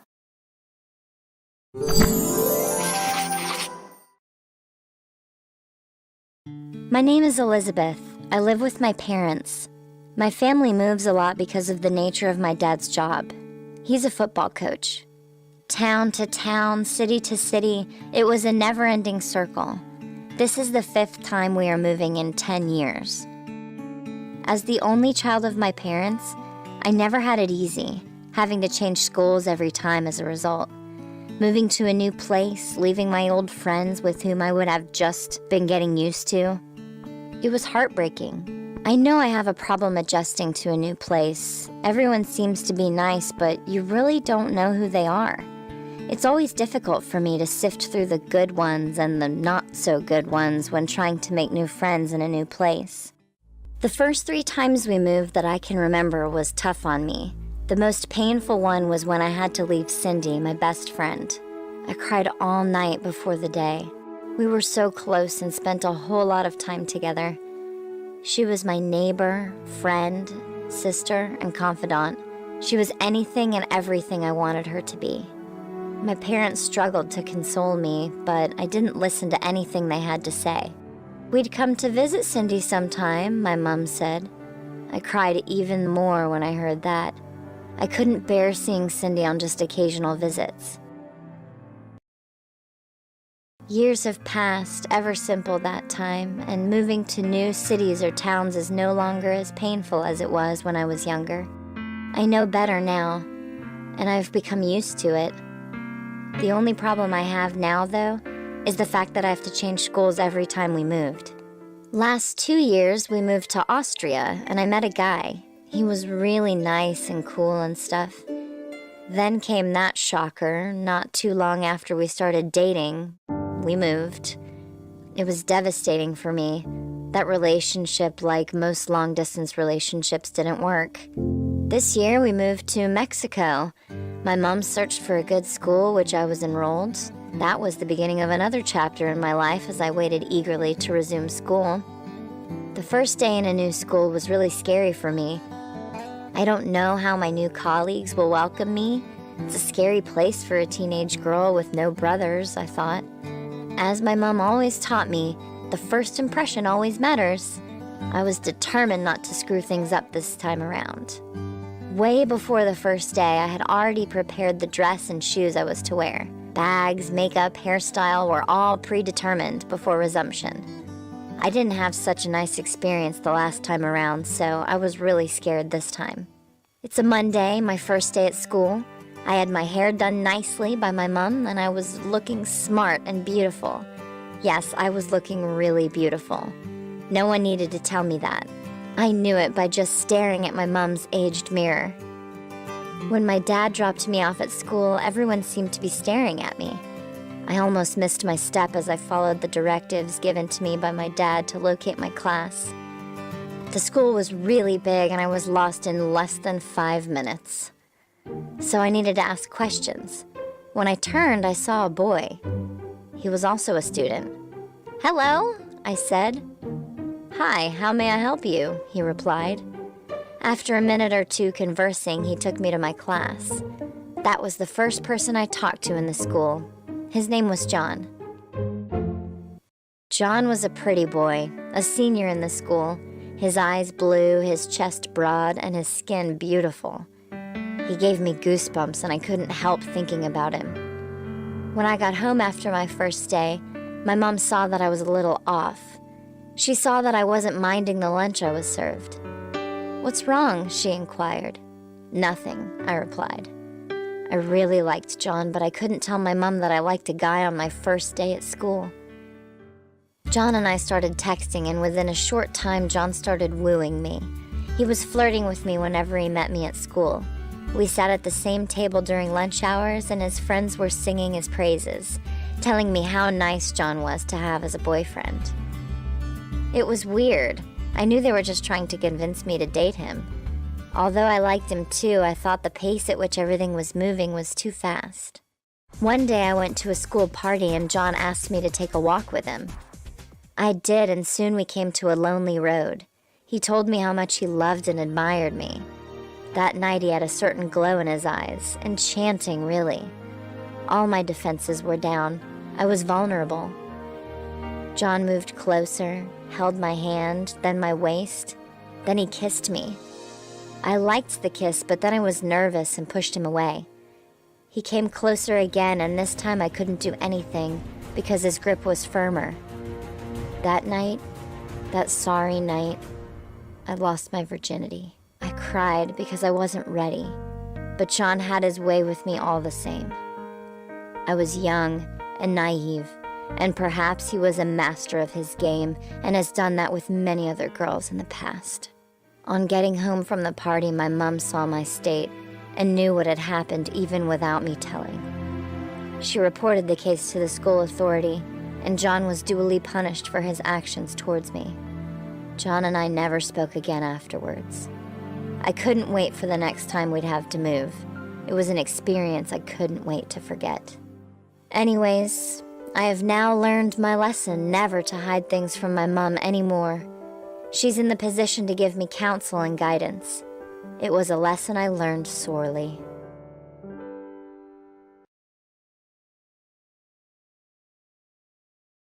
Hi there, my name is Crystal, and this is the story of when we had my mum and dad's 30th anniversary party.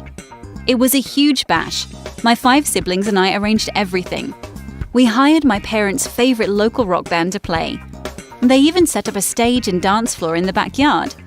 We made a canopy roof from lots of twinkling lights. They are my mum's favourite. We had the party catered with all their favourite dishes from the local cuisine. There were coloured ice carvings on every table. I came up with the idea of hiring a videographer to commemorate this momentous occasion for my parents. I figured, since some of our relatives live out of state, we could go live for a while during the party to be able to share with them. My sister and I decided to take my mum for a little Women's Day spa retreat before the big day.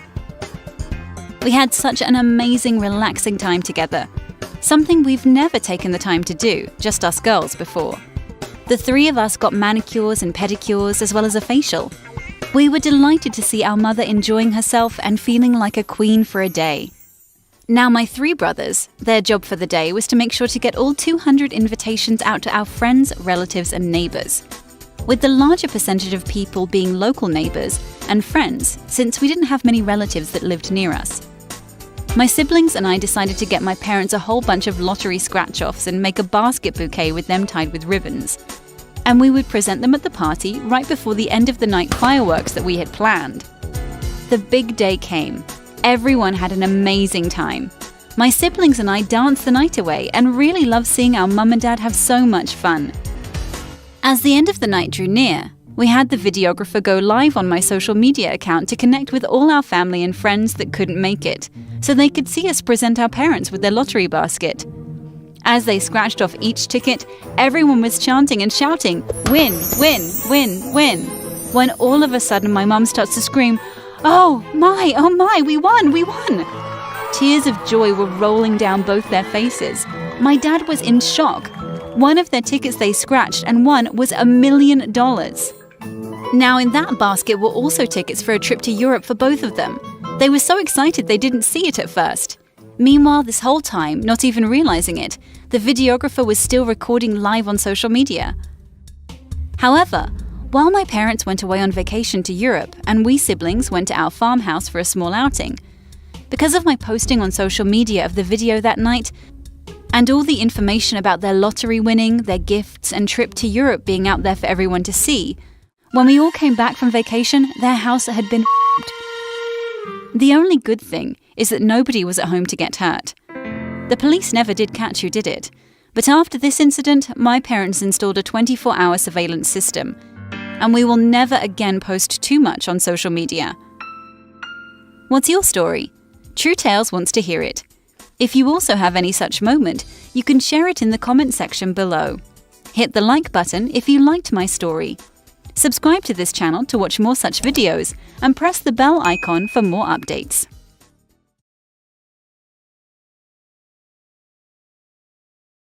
Hi, my name is Alvin.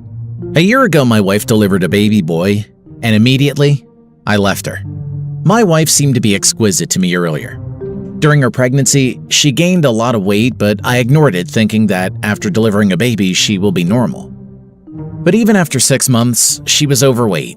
She had stretch marks on her stomach and a gray hair on her head. She was wearing tasteless and old clothes. So one day I told her straight away, "You stop being attractive to me. I don't want to live with someone like you anymore." I left my wife and son behind and started living alone. A month after, I started dating a young and attractive woman named Juliet.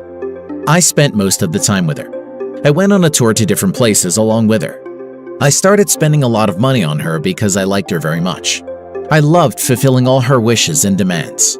I even gave her my credit and debit cards, digital banking ID, and passwords. Everything was going very smooth. After a month or two, I started getting huge EMI. Half of my earned income was spent on paying bills, and a half on Juliet's unnecessary demands. And for my livelihood, I broke all my savings. Soon after, the organization where I was working had a downfall, so the number of staff were removed. Unfortunately, I was one of them. I was disheartened and went to Juliet immediately. I was helpless and ran out of money, but during such a bad phase, she just left me alone. "I don't want to live with someone like you anymore," she said. I was feeling isolated, which made me call my ex-wife. Her housemaid received the call and informed me that my son is sick and admitted to the hospital, and my wife is along with him. In a rush to reach the hospital, she has forgotten her mobile phone at home. Listening to it, I immediately went to the hospital. When I saw my ex-wife, I realized why she seemed neglected to me. Gray hair from worrying about the whole family. Stretch marks result from our first son being born. She gained weight because she was busy keeping the house healthy. She had no time for herself. She committed herself fully to the family. We have always been a top priority for her. I started visiting our son in the hospital every day. I felt regretful for betraying my family. How marvelous it is to have a family. I wanted to fix everything. I waited for a month until my son got well. Then I asked my ex-wife to meet me in the park. When we met, I was surprised to see her as she had turned into a real beauty. Though she has always been a real beauty, I never noticed it. I realized that I still love her and wanted her back in my life desperately. I was happy and excited to get her back in my life. I apologized and convinced her to come back, but I was late. She had another man in her life. She deserves to have a great man who will always keep her and my son happy. I regret very much for leaving my family when they needed me. If you also have such experiences in the past, you can share it in the comments section below. Hit the like button if you like my story. Subscribe to this channel to watch more such videos, and press the bell icon for more updates.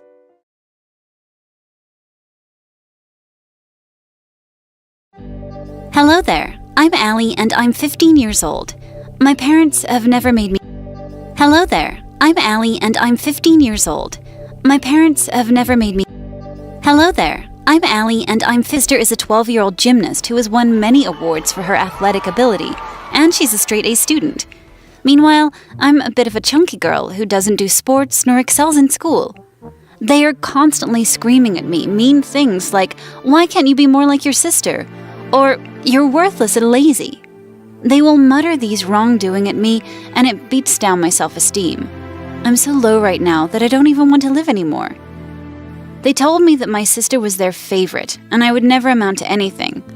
Later that day, I went into my room and sobbed for hours. I hold some resentment towards my sister for being so perfect in their eyes. She's everything a parent could want in a daughter. I enjoy singing and writing music alone in my room most of the time. One day, my dad had heard me playing one of my own songs, and immediately shut my dreams of ever being a star down. He opened my door slowly and said, "I hope you don't think that sounds good because you and should just let that hobby go since you're no good." It crushed me. I felt like there was an even heavier weight on my shoulders and a panging hurt within my heart. These people weren't my parents. Parents could never treat their child so cruelly as opposed to the other one.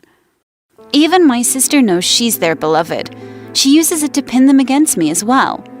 If we ever were playing together in the house and she broke something, she would blame it on me. My parents never once believed me over her. It hurt to know that even though I was innocent, I would suffer the consequences of getting paddled with a wooden spoon, or even locked in my room being grounded, trapped in the house. I hope to one day leave them, but for now, I'm stuck like a mouse in a glue trap. I will escape. I tell myself that because it gives me some light when all my parents deliver to me is a dark, painful, and loveless life. What's your story? True Tales wants to hear it. If you also have any such moment, you can share it in the comment section below. Hit the like button if you liked my story. Subscribe to this channel to watch some more videos, and press the bell icon for more updates. Hi there, I'm Julie. When I was 16 years old, my dad installed a spy camera in my room. I was a bit of a troubled youth growing up, but I enjoyed sneaking out of my room on weekends to drive into the big city with my friends in order to go dancing. I loved salsa dancing specifically, and the nightlife scene was my thing, even though I was so young. With that being said, I went to sneak out my first floor window one summer night after putting on a slinky red dress and my eyes sparkling with glitter eyeshadow. It was salsa night at the city club. I heard my doorknob jiggle, and me, being halfway out of the window, I didn't know what to do. My dad opened the door fully, and I squeezed out the window. I heard him yell out at me, "Julie, get back here!" And I looked back to see his face red and hot with anger. But I didn't care. I was going to dance my heart out tonight. I'd waited all week for this. At the club, my best friend and dance partner, Rachel, met me. I told her everything, as I worried about whether I would be able to come next week, or if I would be grounded. She looked at me tearfully and said, "But Julie, we have the competition here next week. The grand prize is enough to pay for college tuition." I had completely forgotten about that. Oh no, we both needed that money. After practicing our dance tonight, I went back home to see my dad oddly calm in the living room. "Look, Dad, I'm sorry, but you don't understand. I began to say, but then he cut me off. Save it, Julie. I don't have to hear it. Just go to bed. And so, off I went while he stayed in the living room. Eventually, dance competition day came, and I got dressed up, about to go out the window, and my dad burst in with his phone in hand, and I saw myself on the screen. "Where do you think you're going, young lady?" he questioned me. "Dad, I have to go. I have a dance competition tonight.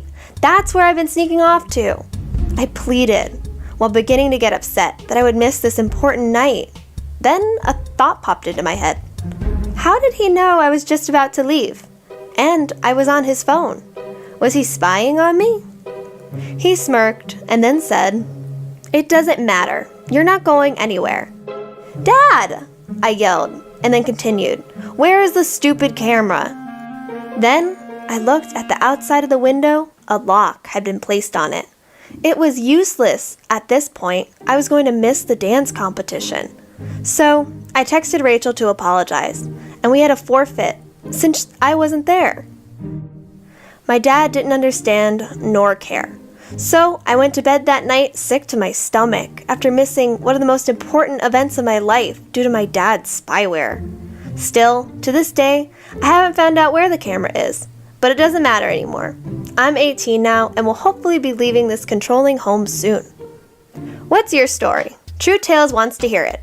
If you also have any such moment, you can share it in the comment section below. Hit the like button if you liked my story. Subscribe to this channel to watch more such videos and press the bell icon for more updates.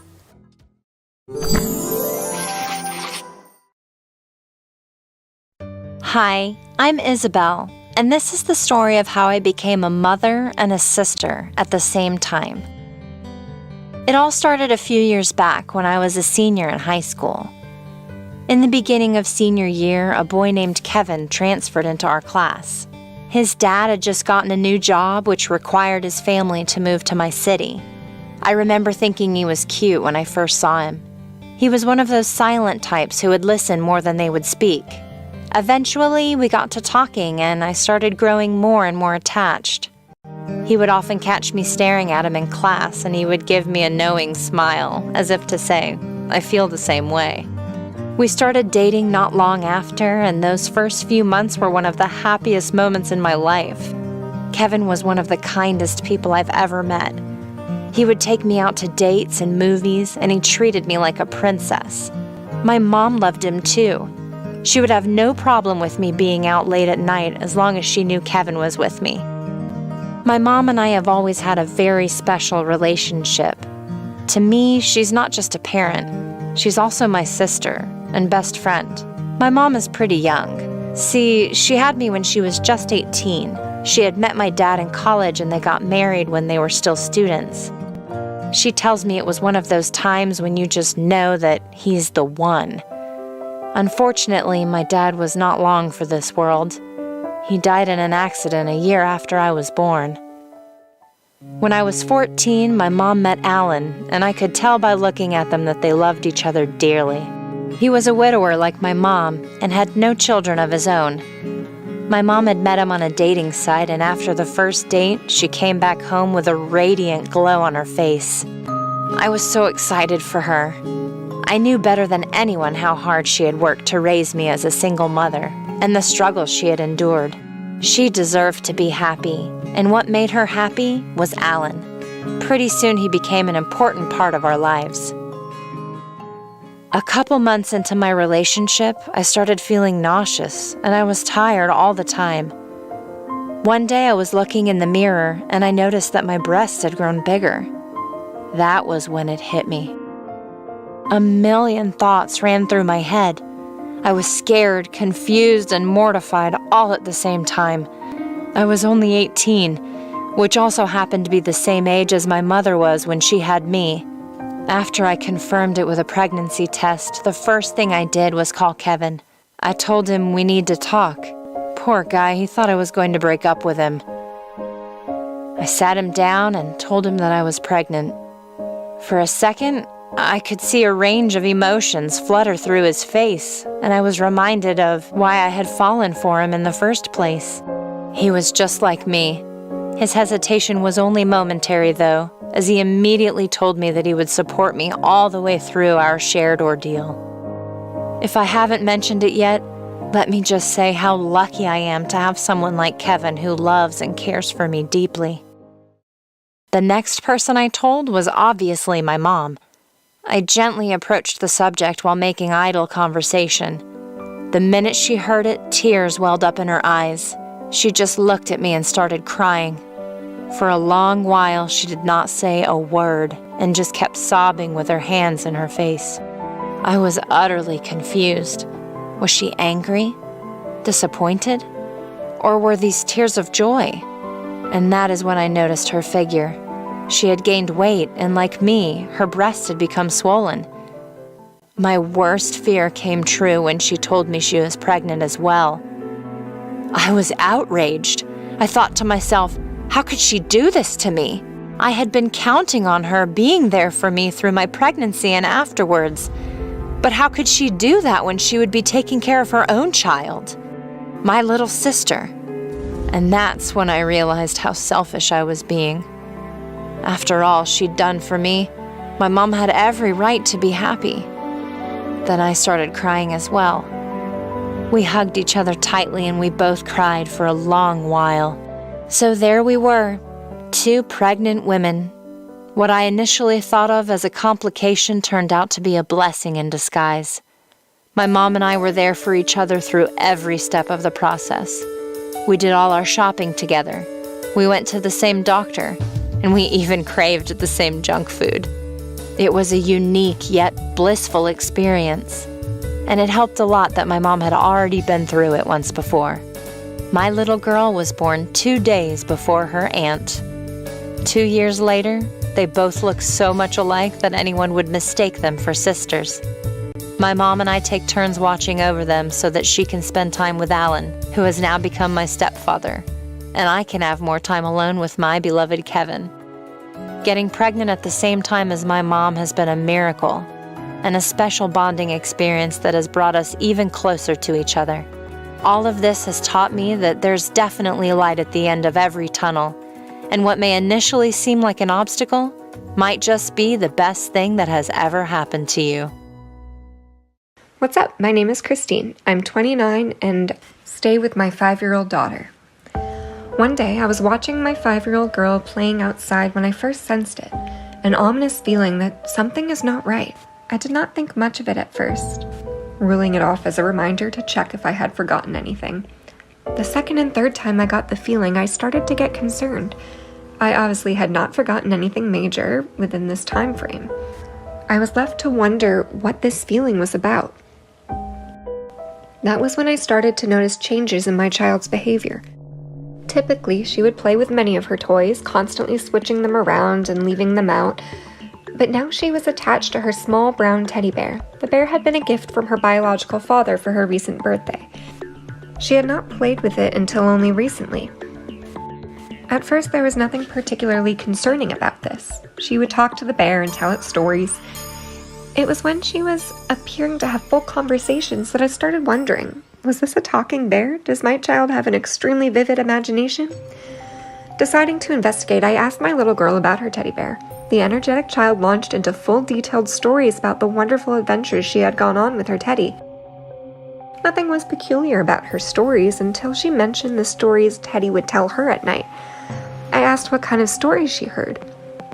She told me that Teddy would take her to happy places, that there was a land of happiness and he would take her there so she could feel all the happiness. She then asked me something that made my heart stop. She asked me where the good places are that make someone feel super good. She told me that her Teddy would touch her good places and take her to Happy Land. I was horrified and immediately took her Teddy away. I told her that he needed to go to the hospital for a while because he had a cold. With that said, I took the bear into my room and began opening it up. There, I found something that chilled me to my bones. A speaking and listening device and a GPS tracker were stuffed into the stomach of my child's teddy bear. I called the police and reported it, telling them how my daughter began behaving oddly in the stories she told me that her Teddy had told her. After tracing the speaker and GPS to the original source, they found that her biological father was the culprit of these horrendous stories my child has now heard. He was arrested, and I threw out every gift he had ever given my daughter. Thankfully, we had caught this early enough that my daughter was not severely traumatized. It wasn't long before she was back to her normal self, playing with her many toys and switched them so often that I lose track of how many she has played with. Her imagination runs wild with magic, ponies, and enchanting tree witches. Her magical creatures create the wonderful story in her mind of the happy place, where anything can happen, and Mommy lives in a magic mushroom where we all meet up for tea. Although I was a little concerned about her obsession with the happy place, I was happy that her innocence was still there. How did you like this story? Let us know in the comments. Enjoyed this video? Then hit the like button, share and subscribe to the channel to watch more such videos, and press the bell icon for more updates.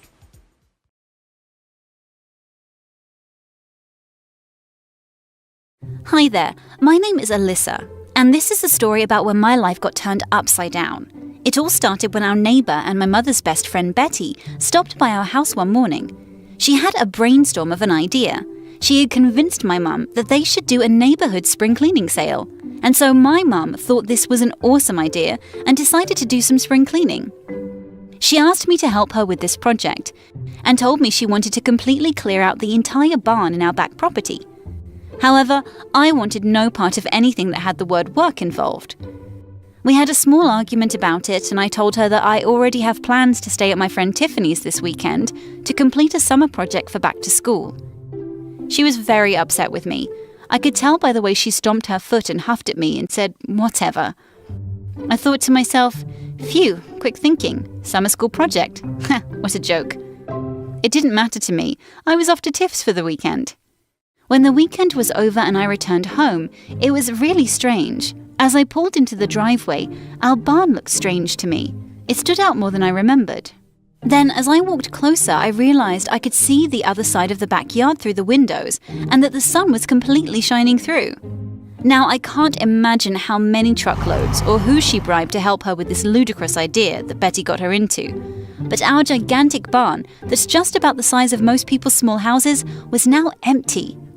I went inside the house, saw my mum having coffee with Betty. I said, "Hi Mum, good morning. How was your weekend? How did your sale go?" She replied, "It was amazing. I made over a few $1,000s. I asked her, "How on earth did you get everything out of the barn? Who went through all the stuff?" She said, "Oh, that was easy since we didn't have any help. We told everyone that it was a blind barn auction, so everyone bid on a box without seeing inside. As we auctioned off the boxes, when they won a box, they took it. Really easy. That's why they call it a blind auction." So I said, "Wow, that's insane. But hey, glad you made out like a bandit, Mum." Well, as it turns out, my mother's blind auction turned out to be my biggest nightmare. When school started that September, my friend Tiffany came running out of the front doors at me, trying to stop me from going into the school. As I entered, I was never so humiliated in all my life. Someone had bought one of the boxes my mum auctioned, and all of my bald childhood baby pics were posted all over the hallways. I guess the joke was sure on me for not helping my mother that weekend. What's your story? True Tales wants to hear it. If you also have any such moment, you can share it in the comment section below. Hit the like button if you liked my story.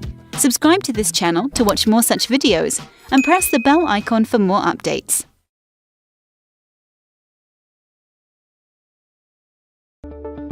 Hi everyone, my name is Sally and I'm 17 years old. I've been through such a ridiculous situation. Let me tell you about it. I attended the most reputed university, and my mum recently joined the same university and teaches literature. Dave and I are students of literature and attend my mum's lecture regularly. We've both been dating for the past 5 months, but we didn't let her know about our date. My mum was 40 years old, but unlike other professors, she was quite young looking, beautiful and hot in figure. After a month my mum joined, the university organised the annual event for which all the professors were asked to perform some or the other act. So my mum had decided to play the keyboard. Dave was very popular for playing the piano, and my mum knew about it. She knew that he is my BFF, so she called up Dave at home for teaching her piano. It didn't bother me much, as I was happy that I would get some more time to spend with Dave. Next day, Dave came home in the evening. Mum joined him in learning piano and sat beside him. That moment, Dave asked me to leave while teaching piano. He wants space. I was so annoyed, but looking at Mum, I just left quietly. This continued every day. Dave used to come and teach Mum in my absence. Now it started bothering me as being at home, he was not giving me much attention. The day before the annual event, piano classes were going on and I was passing through the room, where I saw Dave holding my mother's hand saying, "You look younger than your daughter. I'm fond of you." I pinched myself, wondering if it's a nightmare, but it wasn't. I started losing my temper on Dave, but more than him, on my mum. Dave was 20 years younger than her. I started feeling ashamed of my mum. I wanted to go and ask, but I was hesitant and just let it go. Next day at the university, all day Dave tried talking to me, but I refused to talk. After the event, he came and asked about the problem. I told him that I saw him flirting with my mum. Dave panicked, but smartly lied, telling me that my mum forced him to date her, else she will give him less grade in literature. Really? That doesn't sound weird? I started feeling more ashamed of my mother. That moment, my mum was announced as the best performer of the event, so she called Dave to the stage. Of course, credit goes to his teaching. On stage, my mum confessed, saying that there was a reason behind performing as a pianist. She wanted to know about Dave and his character. She knew that I was dating him, and from somewhere, she came to know about this. She said she dated Dave, my boyfriend, secretly to know how honest he is with me, but he failed to do so. My mum showed all the recording and the pictures that they took to everyone. The reason behind telling all this publicly was that in the future Dave should not play with any other girl. After listening to all of this, I went onto the stage and hugged my mum. She is the true caretaker of mine, and I was feeling ashamed of her. I too confessed about what I felt for her and decided that I will never hide anything from her again. If you also have such experiences in the past, you can share it in the comment section below. Hit the like button if you like my story, and subscribe to this channel to watch more such videos in the future.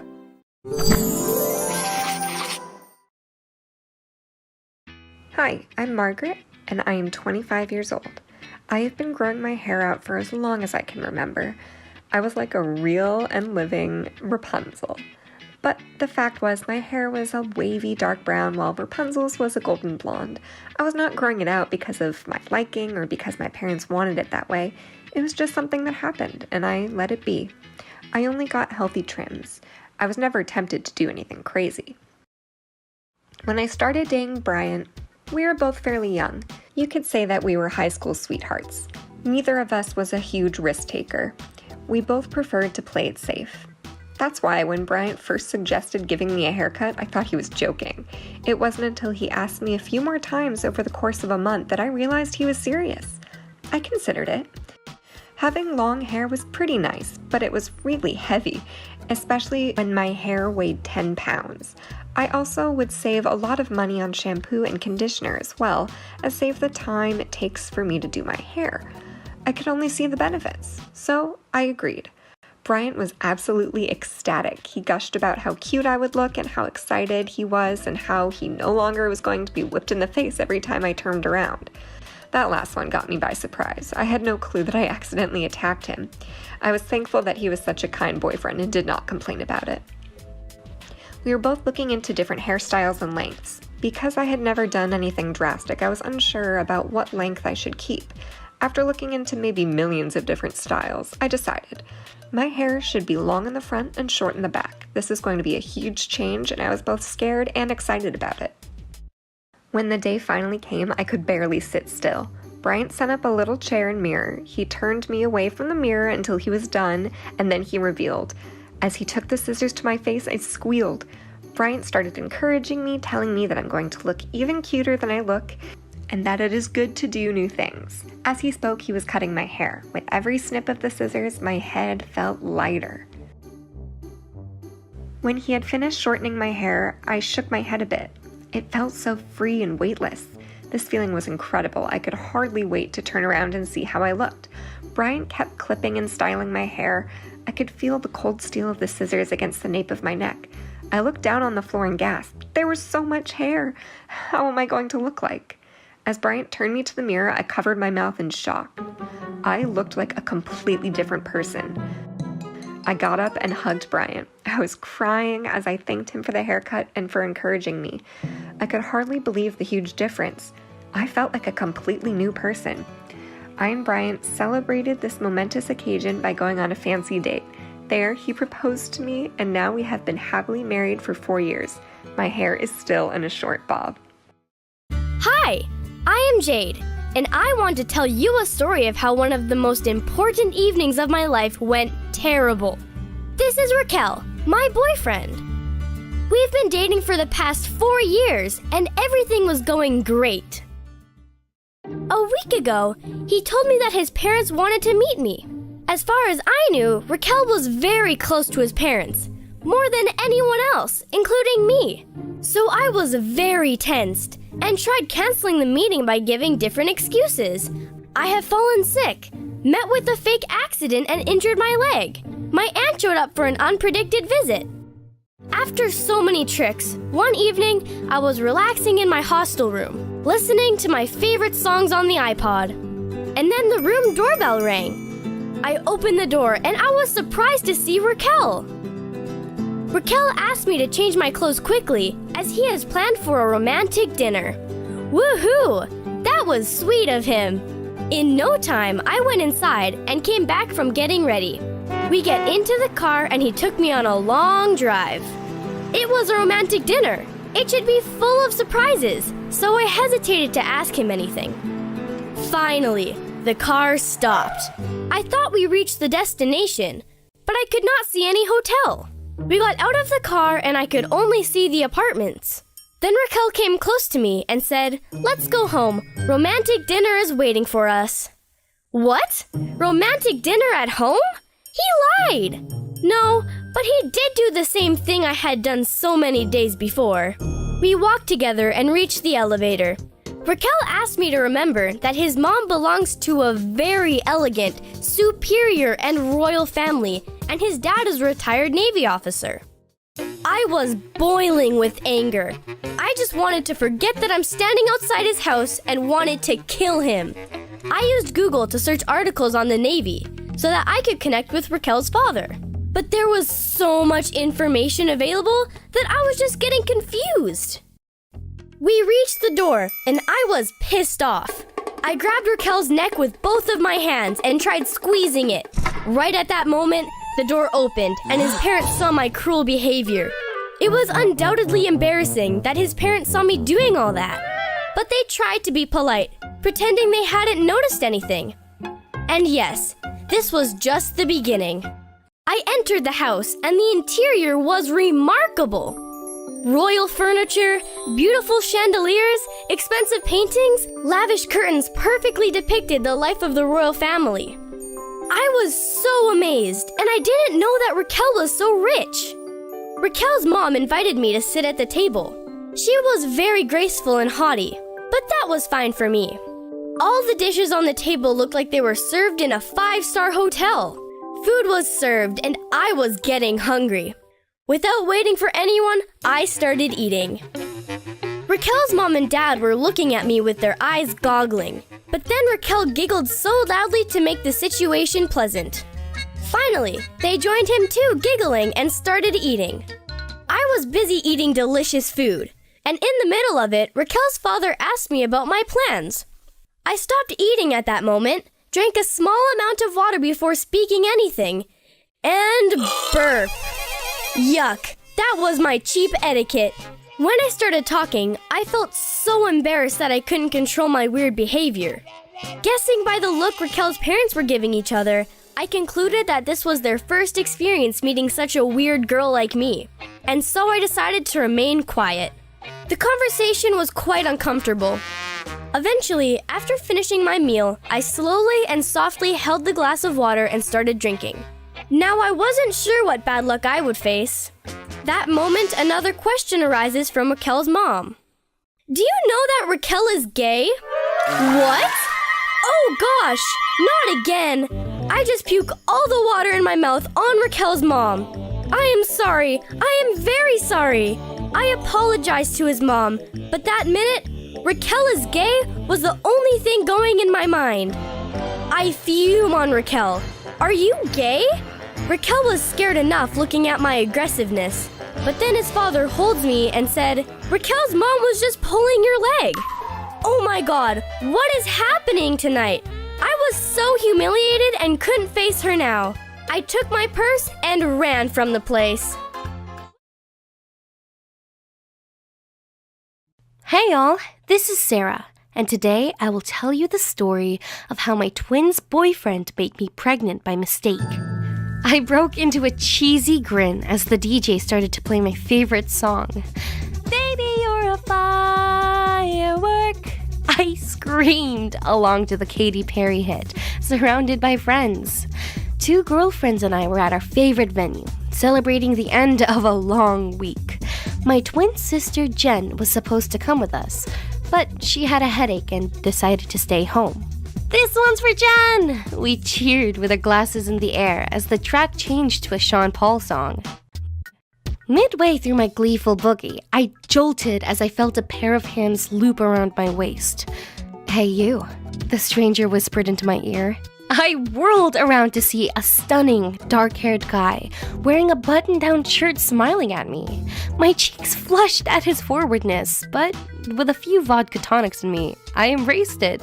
For hours we danced together, oblivious to the world around us. Do you want a drink? I asked as I emptied my glass. No thanks, I'm the designated driver tonight, he replied. But I'd love some fresh air. I followed him off the dance floor and we spilled out of the club and onto the street. I leaned against a wall as he drew a packet of cigarettes out of his pocket and lit one up. The chemistry between us was undeniable, even if we had only just met. Once he had finished his cigarette, he pulled me in for a pash. I've been waiting to do that all night. Come with me. Let's go somewhere more private. Butterflies fluttered about in my stomach in anticipation as he led me off to a side street where he unlocked a red Holden Commodore. He opened the back door for me. After you, he said, and waved me in. In the car, things heated up quickly, and it wasn't long before we'd ripped each other's clothes off and made passionate love. The windows steamed up around us, and I tried not to think about what anyone passing by might see. Once it was over, I went to put my clothes back on. I can't believe we haven't done this before, he laughed. I wasn't sure what he meant by the comment, but I brushed it off. When we stepped out of the car, I decided to go home while he was going back to find his friends in the club. He pulled me in for a hug and kissed me on the head. See you later, Jen. Don't wait up, he said, before pulling away and strolling back up the street. I stood in stunned silence as I watched him walk off. Did he just call me by my sister's name? It suddenly dawned on me that the guy I had just slept with had mistaken me for my identical twin, Jen. We looked exactly the same, but her hair was shorter than mine. People mistook us all of the time. She too was a regular at the nightclub. I'd been too tipsy to even consider this as an option. I thought he just liked me. When he was being forward, I assumed he was just confident, but he thought I was someone he knew. I was mortified. Tears streamed down my face as I walked home. Jen had mentioned a boy she was seeing that she met at the club, but I never put 2 and 2 together. I had made a huge mistake, and I couldn't even tell Jen. It would break her heart. When I got home, I buried my head in my pillow and wept myself to sleep. The following day, I swore that I would keep the tryst a secret and never tell another soul what happened. As the weeks rolled by, I tried to put the whole ordeal behind me. Where did you sneak off to the other night? A friend of mine asked.